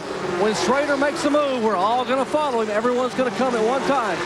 So as they're getting ready to make their pit stop, they're probably only a lap or 2 away, and they will probably only take 2 right side tires. Let's check in further up pit road with John Kernan. Jerry, I'm in Michael Waltrip's pit. He and Sterling Marlin are pitted right next to each other on pit road, and consequently right now, they're running almost nose to tail. They will plan to pit in about 2 laps. What they're talking about is possibly taking on 4 tires. So it could be very interesting to see how these round of pit stops all shake out with either 2 or 4 tire changes. Should be seeing those very soon here. Say one thing, they better make some great 4-tire stops. Otherwise, they're going to be in trouble. Yep. Even though they might be able to run faster on 4 tires. There's 97 in the pits. Joe Bessie. They are holding him. Now they release him. Probably too fast down pit road, maybe coming in. Tough break for him. But what I started to say, with 4 tires, you probably can run a little bit faster, but that extra time that you take depends on who you get with back there. You might not ever be able to make it up. By the way, Joe Bessie did not start the car that he qualified. He was involved in a crash after qualifying, and he's driving today the car that was brought here and attempted to be qualified for the race by Rich Nickel. Now, Morgan Shepherd made a great pit stop, where the Wood brothers got him out in a hurry. He stayed in the lead lap. He's about 500 yards in front of the leaders, but he's back up to speed now, so he's probably going to stay out there ahead of them until they have to make their pit stop. Uh-oh, Schrader's coming in. Our leader is coming in this time. Michael Waltrip going to follow him right down pit road. Earnhardt. Oh, there's a spin. Oh, car in the wall. It looks like Bobby Labonte. Yes, it is. Yes, it's the 33 car of Bobby Labonte, the Dentine Pontiac. Now, in the meantime, Earnhardt and Randy LaJoie has continued on down pit road. Are they going to stop, or are they going to go on down pit road? They probably will stop and be the leaders when this deal is over. Jerry Putt, coming to you. And they are pitting nose to tail. Benny Parsons, Dale Earnhardt's Goodwrench Chevrolet, the Phenaloop Chevrolet of Dick Moroso, Randy LaJoie, the driver. Right side tires on Earnhardt. They bumped the rear spoiler up. Earnhardt is complaining of the car being loose. They've changed right side tires. He's revving it up. And now Earnhardt is waiting for Randy LaJoie, who is now going to change left side tires. They were hoping that LaJoie would come out behind him, but now LaJoie's team, Bob Johnson, the crew chief, electing to change all 4 tires on the Phenaloop Chevrolet. LaJoie is rolling again. Meanwhile, we look down toward turn number 4 and see Labonte's car stopped down there. This caution coming out on lap number 81. We also see the roof flaps on that car up so as to indicate that they worked when the car got sideways and kept it on the ground. But it is our 3rd caution period of the afternoon. And let's take a look at it in replay. I have a feeling that this might have been caused when Schrader decided to come in and the others behind him jumped on the brakes and decided to follow him in. We will perhaps get a confirmation of that as we take a look at it. There we see all the cars coming down pit road, and he's already backwards, so we really don't know what happened. But you're probably right, Bob. Probably they started slowing down because those cars slowed down on the inside. See those flaps? They worked. When he got backwards, the flaps come up, scrub that speed off, and probably somebody tapped him in the rear. Yep. And those cables I was talking about earlier kept the flaps from flopping on over. They just stand up at 90 degrees. Yep. Great innovation on the part of NASCAR. So we're under caution because of the crash down in turn number 4. We'll be right back. Welcome back to ESPN Speed World coverage of the Busch Grand National Goodies 300 from Daytona International Speedway. Here's a replay of the reason we are under caution. Watch the top right of your screen for Bobby Labonte to come sliding through. All these guys are coming down pit road. There we see the 19th car. He looks like he's sideways. Yeah, he does. Shelmerdine looks like he's a little bit sideways. But look what he does. He steps on the gas. He passes several cars. In fact, he passed about the entire pack. And Kirk Shelmerdine, as a result of that, ended up in 4th position. Now he is coming into the pit area. But Kirk Shelmerdine really pulled off a nice move there. He is a crew chief turned race driver and is the focus this week of our Sears Die Hard driver profile. Kirk spent 13 years as a Winston Cup crew chief, including 8 with Dale Earnhardt, and his experience in that area, without question, has helped him in his driving career. We talk with Kirk. I think that's what's gotten me by with my racing so far is knowing about the cars as much as I do. Experience-wise, I'm really short as a driver. As far as miles or laps or whatever, I'm probably the lowest guy on the totem pole there. But experience with the equipment and the cars and all the the other things that have to do with that, I'm probably near the top of the list there. As a team here, we want to have a better season than we have had in the past, and I think their performance has, in other years, has not really shown their potential.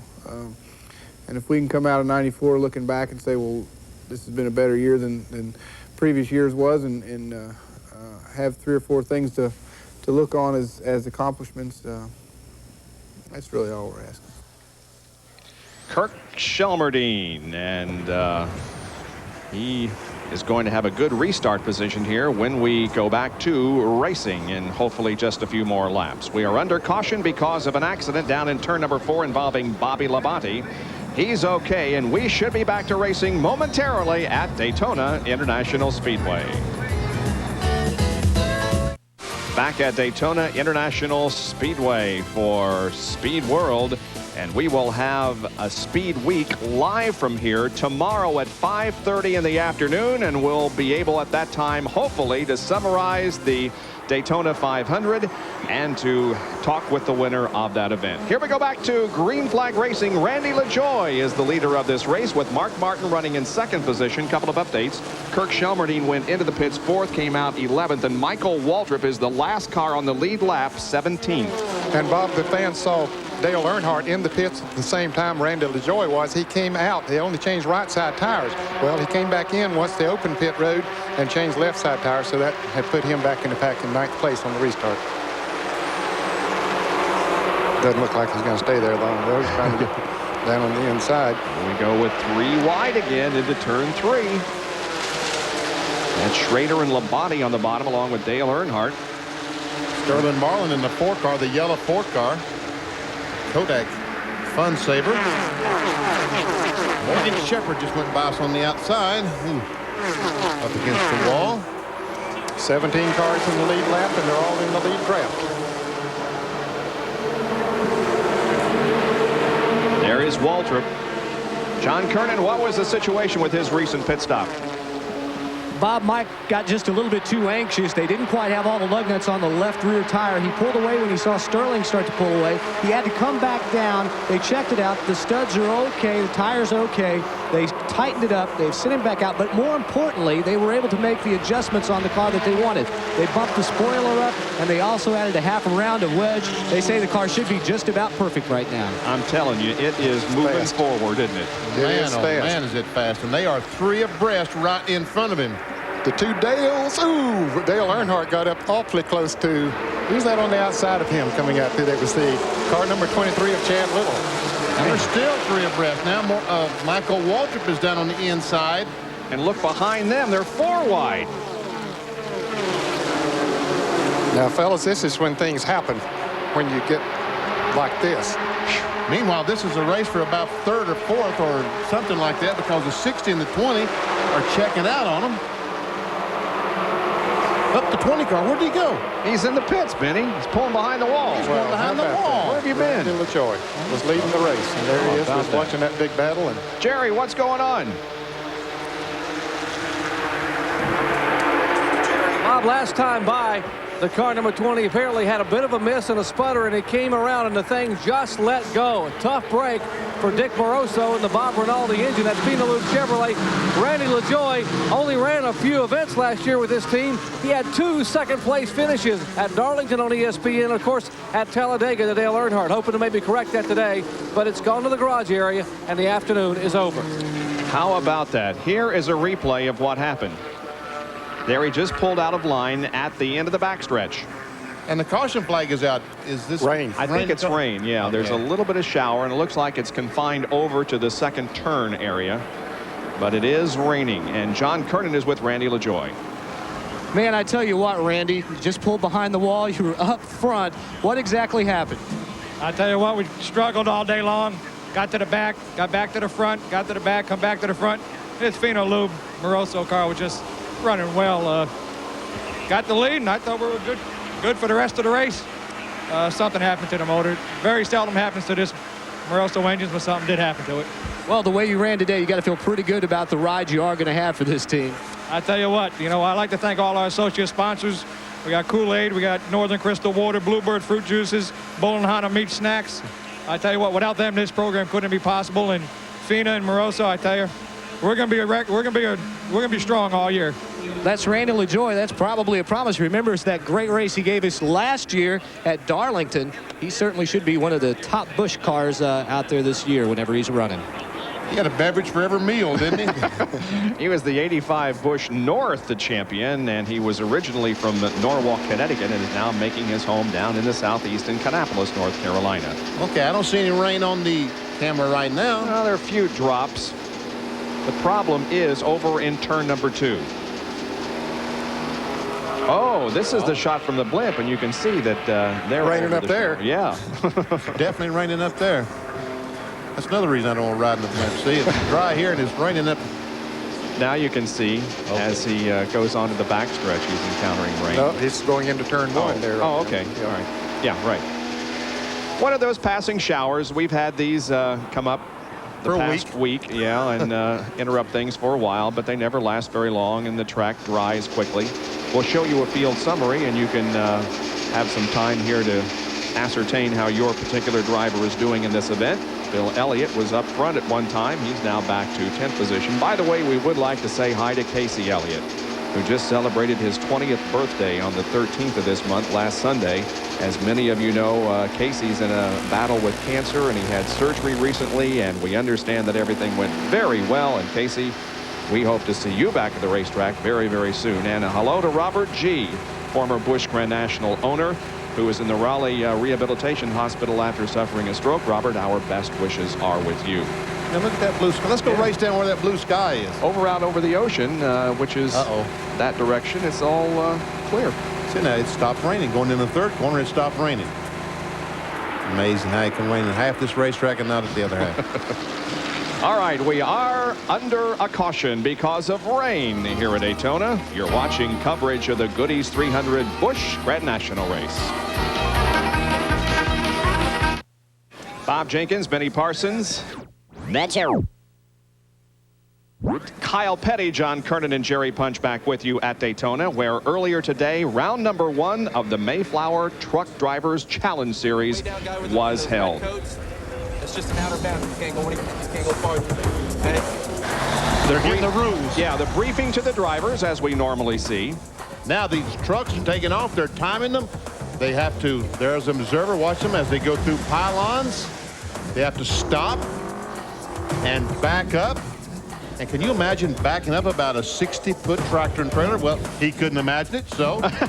I can't imagine backing a car through there, let alone a big truck. Now, these are the truck drivers of several of the Winston Cup teams that compete regularly. And look at them maneuver that big rig through those pylons.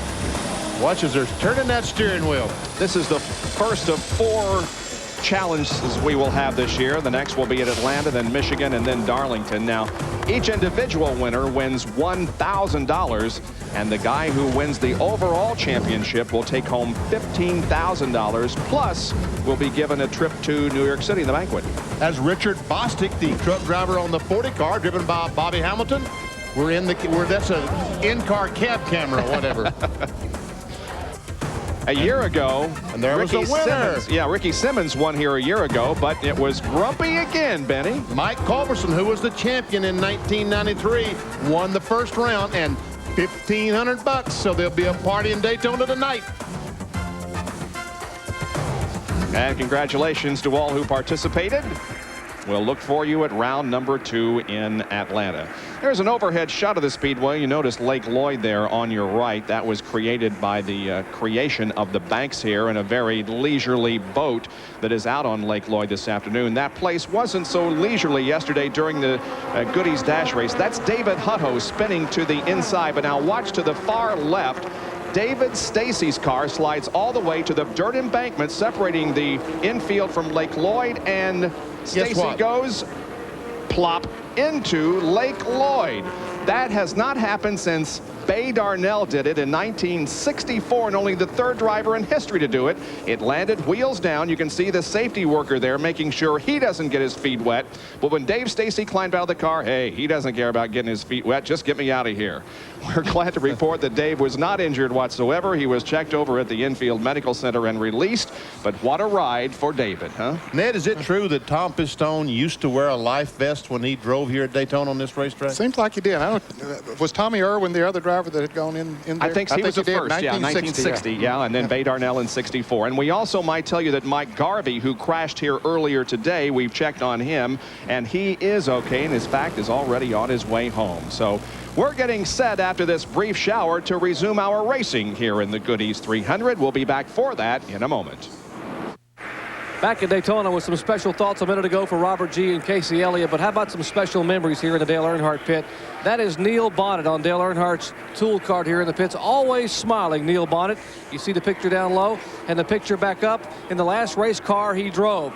Neil Bonnet here in the thoughts of everyone's, particularly Dale Earnhardt, who is dedicated today and tomorrow to his fallen buddy who lost his life 8 days ago in a practice crash. Back upstairs. The green flag comes out on lap number 94, and guys, regardless of what has happened here or what will happen in the Daytona 500 tomorrow, I'm always going to remember 1994 for the loss of Neil Bonnet, also for the death of Jack Foster, and of course the fatality that claimed the life of Rodney Orr. It has not been a pleasurable 2 weeks that we have been here, and we express our sympathies to all the families of the drivers involved. There's the 52 car Schrader, and he's slow on the track.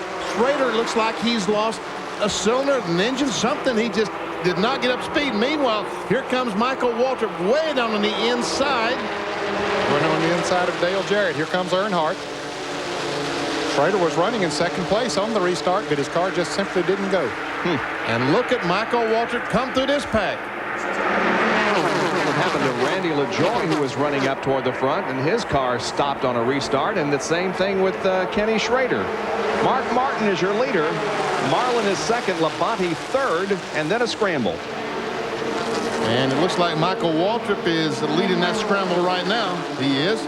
Calling the outs. Oh, the crash up there in the corner. Well, it isn't going to be a crash. It's going to be a near crash. Going to be. That's the truth. That's Shelberdine. Shelberdine got pretty heavy contact in the outside retaining wall. That green car right in front of him is Joe Bessie.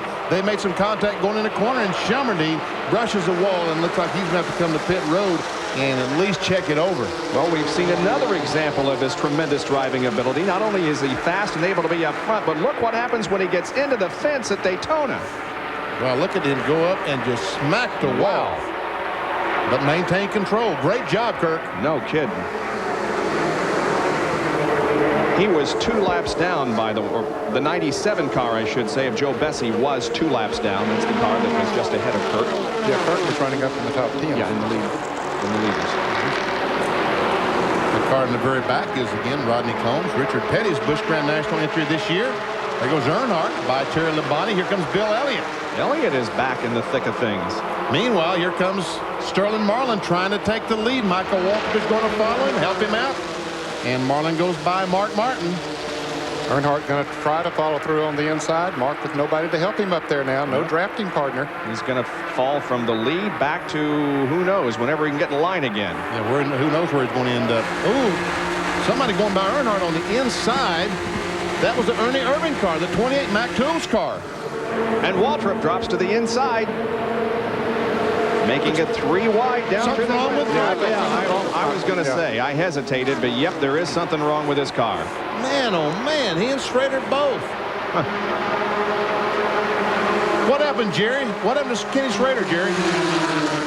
Manny, probably when they restarted the races a moment ago, Schrader said the car began to sputter and then missed violently. Apparently they have dropped the cylinder, and so Kenny Schrader's crew will begin to pack up here in the pits, and Schrader will take that car back to the garage area. And a major disappointment for Michael Waltrip, as he too will be limping toward the pit area.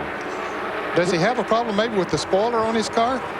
That's one of them. Our spotters are saying that the right side of his spoiler fell off. Well, he's still out on the racetrack. He's going by right now. Yes, the right side of the spoiler is off, right, John Kernan?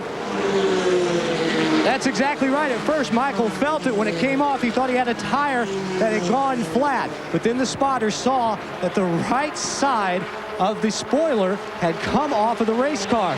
And it's sitting on the racetrack right now. You can see where it has come off. What a disappointing day for this team. They're now sitting in there trying to figure out how to get the problem fixed. But I'm telling you what, can you imagine, Benny, what is it like to drive that race car out there with half a spoiler? Yeah. Well, I don't know how he didn't spin out, because the rear window came out of my car one time and I spun down through there. I don't know. By the way, that spoiler is on the apron of the racetrack, is out of the groove down. And there, NASCAR is going to black flag Michael and make him go in and put that spoiler on.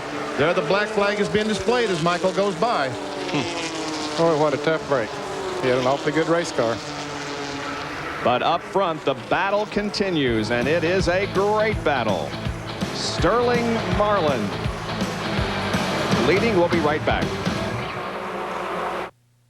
Back at Daytona International Speedway, Ernie Irvan now leading this event. Mark Martin running second, followed by Bill Elliott and Dale Earnhardt. Those four broken away just a little bit from the rest of the pack. Terry Labonte running back in fifth position, leading the second group. Then comes Dale Jarrett and Sterling Marlin. All Winston Cup drivers up front. Bill Elliott has had an up and down day. He's back up to third position, but he was as far as 12th back on lap 78. Then moved to 6th, fell back to 10th, stayed there for a few laps, but now is in third spot. Michael Waltrip is in. Here's Kyle. Yeah, this thing seems to be, it's not come unbolted from the deck lid. It's broken. It's actually broken where they welded the thing together. Michael's complained about his car being pushy. He's complained about his car being loose. They beat on the spoiler. That's one of the major adjustments on these Pontiacs, and I well know that, to get the car tighter or to loosen the car up. And evidently they've just adjusted it so much it's broken the weld. So, you know, I cannot believe that he hung on to the car in the middle of a pack, much less drove it around there by himself. I mean, I wouldn't want to be out there like that, Bob. Man, oh man, that was scary. And we see he's turned the engine off, and they're talking to him. He's only one lap down, I think, right now. Meanwhile, the leader's on the back straightaway, and it looks like they have the rear spoiler changed, so he might get back on the racetrack. Only one lap down. We'll see. Ernie Irvan leading Mark Martin.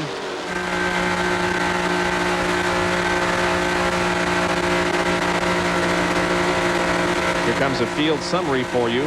First three cars are fourth there. They're putting a lap on Kirk Shelmerdine, who had an encounter with a wall a few laps ago. And we have 3 Fords at Earnhardt. Yep.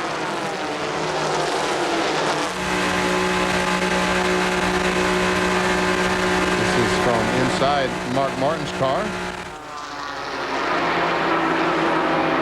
Not long ago, we had 18 cars in the lead lap. Now we're down to 13. 19 laps to go. And those 4 cars have broken away from the second pack. Second pack being led by Terry Labonte, Dale Jarrett, Sterling Marlin, and the car number 23 of Chad Little. They're in the 4-car pack themselves. When we started this race, there were 3 times as many Chevys as Fords. 30 Chevys started, 10 Ford started, but up front we have Ford, and then Chevy. Here's Kyle once again, who's with Michael. I'm sitting here with Michael Waltrip, who was watching the race from the head of the pack a minute ago. He did a tremendous job. You come from 17th on that last start, back up there to lead it. I can't believe that you drove the thing without the spoiler on it. I mean, I got to give you that one. I was going to give you a little flack here, but I tell you what, the car you had today was absolutely incredible. I know this is going to be one of those things you think about. I cried for 2 weeks after Daytona last year, but man, I hate to see it happen. It just sucks to sit here and watch, you know, watch them without being out there, because I called them on the radio. I said, if we don't win this race, it's my fault, because we got the best car. And going into one of all places, the spoiler blew off and it turned sideways. And I thought maybe I had a tire go down, and wanted to feel it through 3 and 4, and I knew something was wrong. It's just a disappointment. And then when the spoiler flew off and I was getting ready to come to pits, I think it broke a valve or something. So I tell you what, a disappointment for Michael Waltrip, but I can tell you what, the way they ran today, they'll be back, man. And the streak continues. This race has never been won from the pole position. Michael was our pole sitter. Yep. Wow. I know Pat Ryder has to be terribly disappointed. That's Michael's car owner's wife. She's sick up in Charlotte watching this race and was hoping for a get well present. Pat, it didn't happen today, and I'm sorry. Watching from Mark Martin's perspective, up ahead is Ernie Irvan, the leader of the Goodies 300, coming off of the 4th turn and in the tri-oval. Hey, guys, I tell you what, looks like Earnhardt might be in just a little bit of trouble because these 3 Fords pulling away from Earnhardt just a little bit.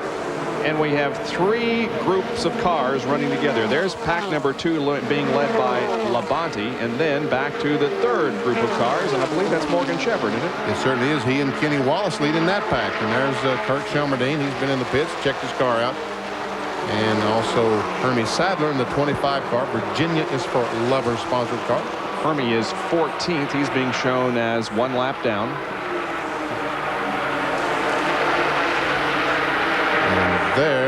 Earnhardt is falling back. It's becoming a 3-car battle for the lead now as the Fords are pulling away from Earnhardt. Ernie Irvan, Mark Martin, Bill Elliott, the front 3 in the closing laps of the Goodies 300. We'll be right back. Just about 15 laps now from the conclusion of the Goodies 300. It is still Ernie Irvan leading this race, followed by Martin and Elliott. Meanwhile, Earnhardt's trying his best to hang on, but it looks like he's losing, Ned. Yeah, he's losing. In fact, the pack behind him is catching him. So the chance of him winning 5 consecutive Goodies 300 races is lessening at the moment, but hey. Yeah, I don't count him out. Whatever you do. No, not yet. There is Labonte, Jarrett, Sterling Marlin in that 2nd group as they catch up with Dale. Now we'll see when that group catches Earnhardt if they will be able to go on towards the front, but they could hook up and help Dale, I suppose. Well, they could, but that threesome is running faster than that foursome that's catching Earnhardt right now. Now, whether he can lead them faster once they catch up to him than they've been running themselves, I don't know. That remains to be seen. The group is Labonte, Dale Jarrett, Sterling Marlin, and Chad Little. And they pull pretty far ahead of the 9th place car, which is Morgan Shepherd. And 10th is Kenny Wallace. Watching from Sterling Marlin's car, and now from Mark Martin's. That's the leader right directly in front of Mark Martin, the Mac Tools Ford. Ernie Irvan. They've called Earnhardt, and they're going to pass him. Yep. Terry Labonte is, at least. Here they come. Yep, Labonte is to the inside of him. Now Dale Jarrett goes down there. They are passing Dale Earnhardt. Yep. Dale Jarrett was not able to get by. Didn't quite clear it.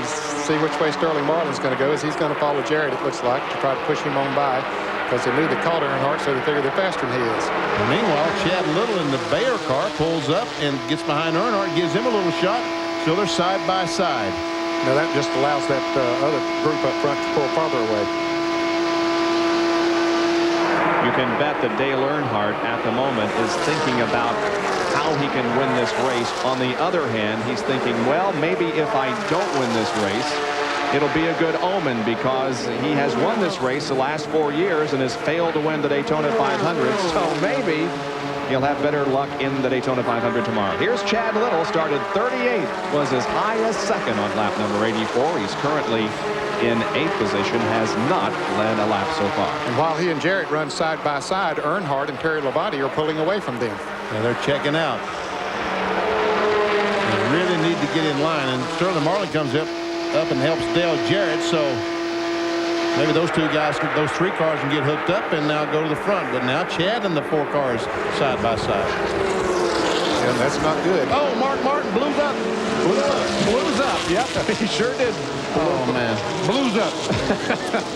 Big puff of smoke right at the finish line, the start-finish line. And Mark takes his Winn-Dixie Ford to the inside of the racetrack, and he will not win the Goodies 300. That's a combination of blue and blown. Blue and blue. So here we're going to see him going at about 30 miles an hour down the back straightaway rather than normal 200 miles an hour. Most of those cars go by. Wow. Here it is again. Watch him come off the 4th corner. Still following right along behind Ernie Irvan. Moved down on the inside of a lap car. And all of a sudden, he just pulls her down to the inside. And you see that little puff of smoke from it. Mark Martin drops out of the Goodies 300. Our coverage will continue after these messages. There are less than 10 laps to go in the Goodies 300 Busch Grand National race from Daytona International Speedway. You're watching Ernie Irvan on the left and Bill Elliott on the right, first and second down the backstretch. Tell you what, it looks to me like that third group is catching them, Ed. The second group is catching them. That is correct. Now, whether they can't run as fast as a twosome as they did while a threesome, don't know. But Terry Labonte, Dale Earnhardt, Dale Jarrett, and Chad Little, Sterling Marlin are gaining. High above Daytona International Speedway is the Goodyear Blimp Stars and Stripes. Goodyear Blimps are now in their 4th decade of live television coverage, and as per usual, it has provided some great overhead shots this afternoon. There we see our leaders, but still we can't see that second group in the shot, the third place car, but there they come. And you can see it, not that much distance between the first two and the third place car of Terry Labonte. In the last couple of laps, Benny, they have gained on them to cut down the distance in half at least.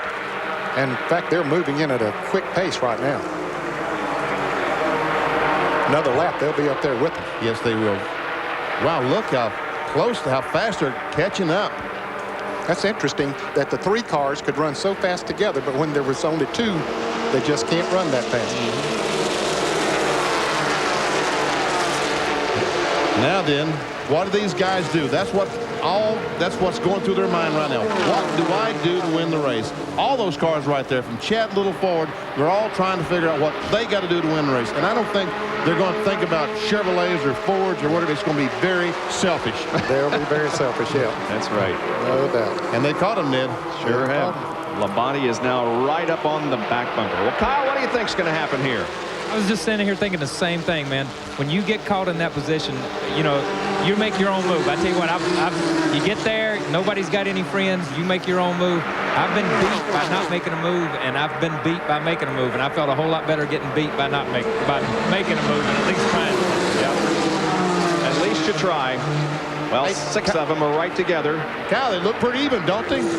I tell you what, this looks like the IROC race yesterday. These cars have been incredibly even all day. Michael Waltrip had the best race car here from the time they dropped the green flag on, but everybody else is really, really equal. What do you see, Jerry? Well, Kyle, Ernie Irvan's got his hands full right now. A lot of cars behind him. Remember, early in the race, the rear view mirror fell off the inside of that car.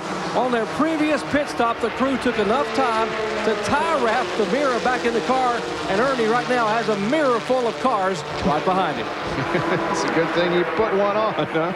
Meanwhile, as we watch this group of cars, Sterling Marlin in the 4 car has lost the draft. You see that yellow car is missing from the back of the... Yep. He has lost the draft. He's by himself. He can't catch up by himself. There he is. Yep. It wasn't too many laps ago that he was running right up at the front, but he's out of the draft. Yeah, unless they would start running side by side for several laps. That's the only chance he would have. He's back in 7th. And Chad is... He looked on the outside of Dale Jarrett going in turn 1, not able to make the pass. Jarrett's car didn't look too stable in that turn. Picks back up on the straightaway.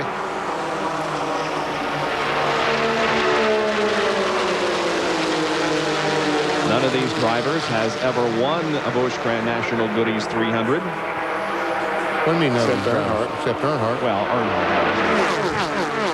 4 in a row. None of the top 3.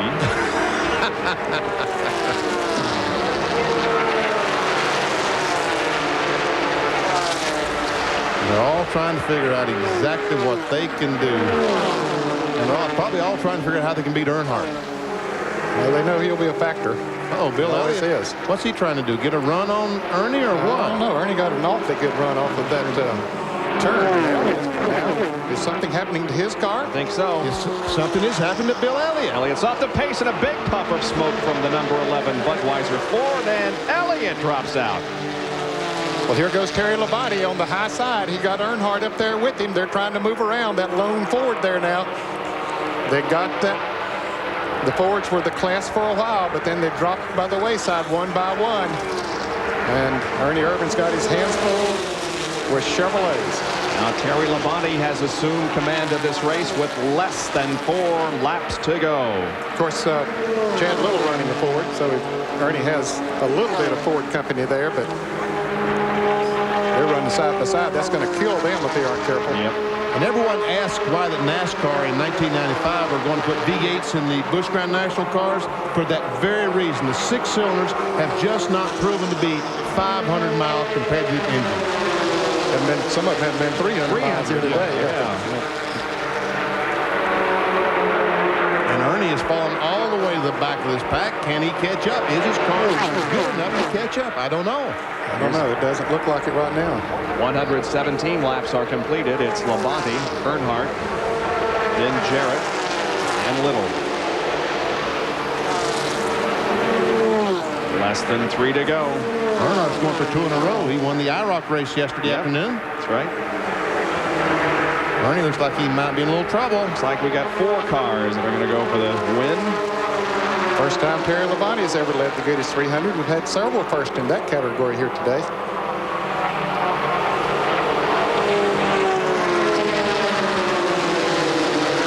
Labonte started back in 26th position. I'll tell you what, every one of those guys wants to win and needs to win, but Chad Little, what a big win that would be for him. You bet. Well, Ernie's still hanging on, barely. 2 laps to go. Next time, they'll get the white flag. Well, we hear that Ernie hasn't said anything on the radio, but he's out of the draft there now. Unless they get side by side in front of him, is about the only way he's going to be able to catch up. And I've got a prediction that we're going to see some of them get side by side here pretty short. It's going to happen here pretty soon.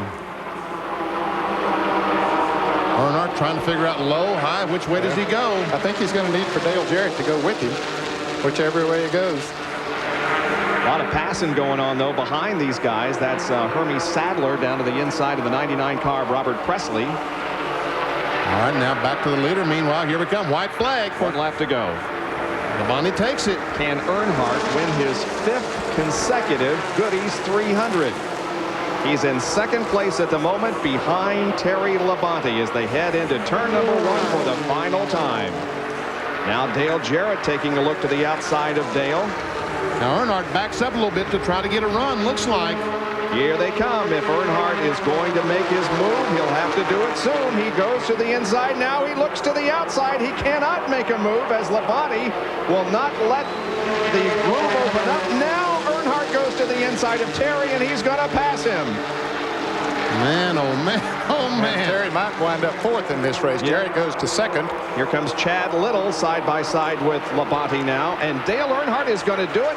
He's going to win his 5th consecutive Goodies 500. There's the checkered flag.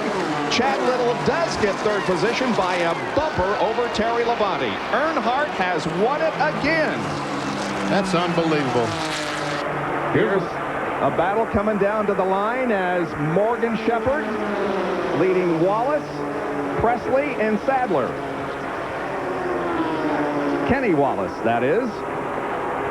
How about that? How about that? 15 laps ago when he was out of the lead draft back there in 4th position. I told you not to count him out. Well, I didn't count him out. You never count out Dale Earnhardt, but you began to wonder if he was going to be able to do it. And by golly, he did. Let's take a look at it again. How Dale Earnhardt looked, and finally made his move down the backstretch, going into turn number 3. Here they are coming off of the 2nd corner. He tries to go on the inside. Watch as he backed up a little bit down in 1 and 2 to get him a run. Now he goes down the inside. Labonte blocks that move. Now he goes back to the outside. Labonte goes, it's okay, I better go out to the outside and block that move. Just what Earnhardt was waiting for. Back to the inside he comes. He had good momentum going into the turn, and then Dale Jarrett pulled in there behind him, and that helped to push him right on by. It's his 22nd Busch Grand National win, and it's his 7th overall Goodies 300 win and 5th in a row. And this is the race that Dale Earnhardt really wants to win, the Daytona 500 that is coming up tomorrow. We'll be back in Victory Lane to talk with Dale Earnhardt after this. Our thanks for today's overhead coverage to Captain Richard Daniels and the crew of the Goodyear Blimp Stars and Stripes from Pompano Beach, Florida. There's the overhead view of Victory Lane, and it is a great celebration that's going on down there. Let's go down for our Split Fire Winner's Circle interview. Here's Dr. Jerry Punch. And Dale Earnhardt climbs out of the Goodrich Chevrolet. Dale, 5 in a row, 7 overall. Congratulations. Is that not unbelievable? You know, it's hard to believe this is the same old car we won all 4 of the last races, and we won with the other car. But this old race car keeps doing it. Tony Urey and Spenny Clendon and all the boys that have done the engine and chassis stuff, they just did a super job. And I got to hand it to Robert G. He helped us with the body some this winter and helped the car tremendously. And Neil Bonnet helped us in testing. You know, he was with us all day long in the race and our hearts, and I can't say enough about that family, and I'm looking forward to seeing David up at Rockingham. He's going to be up there racing with us in the Busch Series, so we look for him up there. But I just thank the Lord for a safe race. It was a great day for us. I didn't believe we had anything for them when them Fords checked out on us, and they just kept on working around there, and something would happen to one, something would happen to the other one, and heck, we're in Victory Lane again. 5 in a row. You mentioned the fact that all the thoughts are with Neil Bonnet, and of course you've got a couple of guardian angels now looking down. Neil Bonnet from above and your dad, Ralph Earnhardt. Could this be the year? Could this be the omen? You came from nowhere to win this one today. I don't know. Your luck's with you, and the folks, you know, are dear to our hearts, or we've lost and are there, and maybe they're helping us out, and I know we pulling for them, the families, and you know, it's just an emotional thing, and you don't think about it much, but you know they're there with you in their hearts. The last lap, you made a couple of moves on Terry Labonte, trying to go high, low, and then when did you finally decide to make the move that got you by? Well, I didn't know which way to go, really. Jerry, it was one of them deals that I figured he had me beat. I figured the 32 car was going to get, excuse me, going to get side by side with me, and it was going to be over with. And I'd be doggone if we didn't mess around there and get slipped in there and get slipped up under Terry, and here we are in Victory Lane. It's unbelievable. An emotional Dale Earnhardt in Victory Lane, getting his 7th Goodies 300, and Earnhardt gets a big hug from wife Teresa. That's Taylor Nicole, his little daughter here, and all the crew standing by. A very emotional victory after it's been a very difficult week for this entire race team.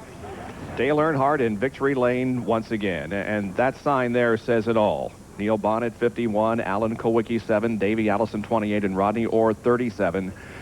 Winners forever. We will come back to wrap up our coverage of the Goodies 300 here at Daytona, won by Dale Earnhardt. ESPN Speed World being brought to you by Valvoline. People who know use Valvoline. Dale Earnhardt wins the Goodies 300. The highest finishing Busch Grand National regular was in 8th position. Let's go down to pit road. Here's John Kernan. Well, Kenny Wallace in the 8th place finish, car number 8. First ride with the team. You should be pretty happy about that, but you thought you could win this race, didn't you? Well, you know, if you go back and watch the replay, I guess with about 28, 29 laps to go there, everybody bottled up on the inside. I shot to the outside up behind, I guess it was a 98 car. Went out there and passed about 5 of them and got freight train down the back straightaway. I could have ripped the steering wheel off, but it was the wrong move and just lost the draft, and me and Morgan were hung out to dry there. But, you know, it was my first time in the TIC Ford, first time driving a Ford, and, you know, we're going for this championship. We finished 8th, and that's some good points to go on to Rockingham. Okay, thank you very much. A good finish for Kenny Wallace. Look to him to run up front when they get to the Rock. Now let's go through the entire unofficial finish as Dale Earnhardt wins, and the top 7 drivers were Winston Cup regulars for the most part. And guys, I think it could be summed up by just saying that, as per usual, the Goodies 300 here at Daytona was great. Well, experience paid off once again, Bob, as we have said so many times on super speedways, and it seems more here than anywhere else. And what a terrific race, Bob. It really was. Right. It was just a magnificent race, and my heart goes out to Michael Walter because he needs a win here in Daytona so badly, and the spoiler came off the car. We did have a multi-car crash up between turns 1 and 2, but everybody got out okay. So it was a great race. Dale Earnhardt is your champion once again. Speed Week tomorrow at 5:30 in the afternoon Eastern Time. We'll wrap up the Daytona 500 and talk with the winner of that event. Now, in terms of our next coverage of Winston Cup competition, it will be in Darlington, South Carolina, the Trans-South 400. That's at 1 o'clock Eastern Time, Sunday afternoon, March the 27th. My thanks to Ned Jarrett, Benny Parsons, Jerry Punch, John Kernan, and Kyle Petty, who had a great debut here on ESPN. Congratulations once again to Dale Earnhardt for his victory over Dale Jarrett and Terry Labonte here at Daytona. This is Bob Jenkins. So long, everyone.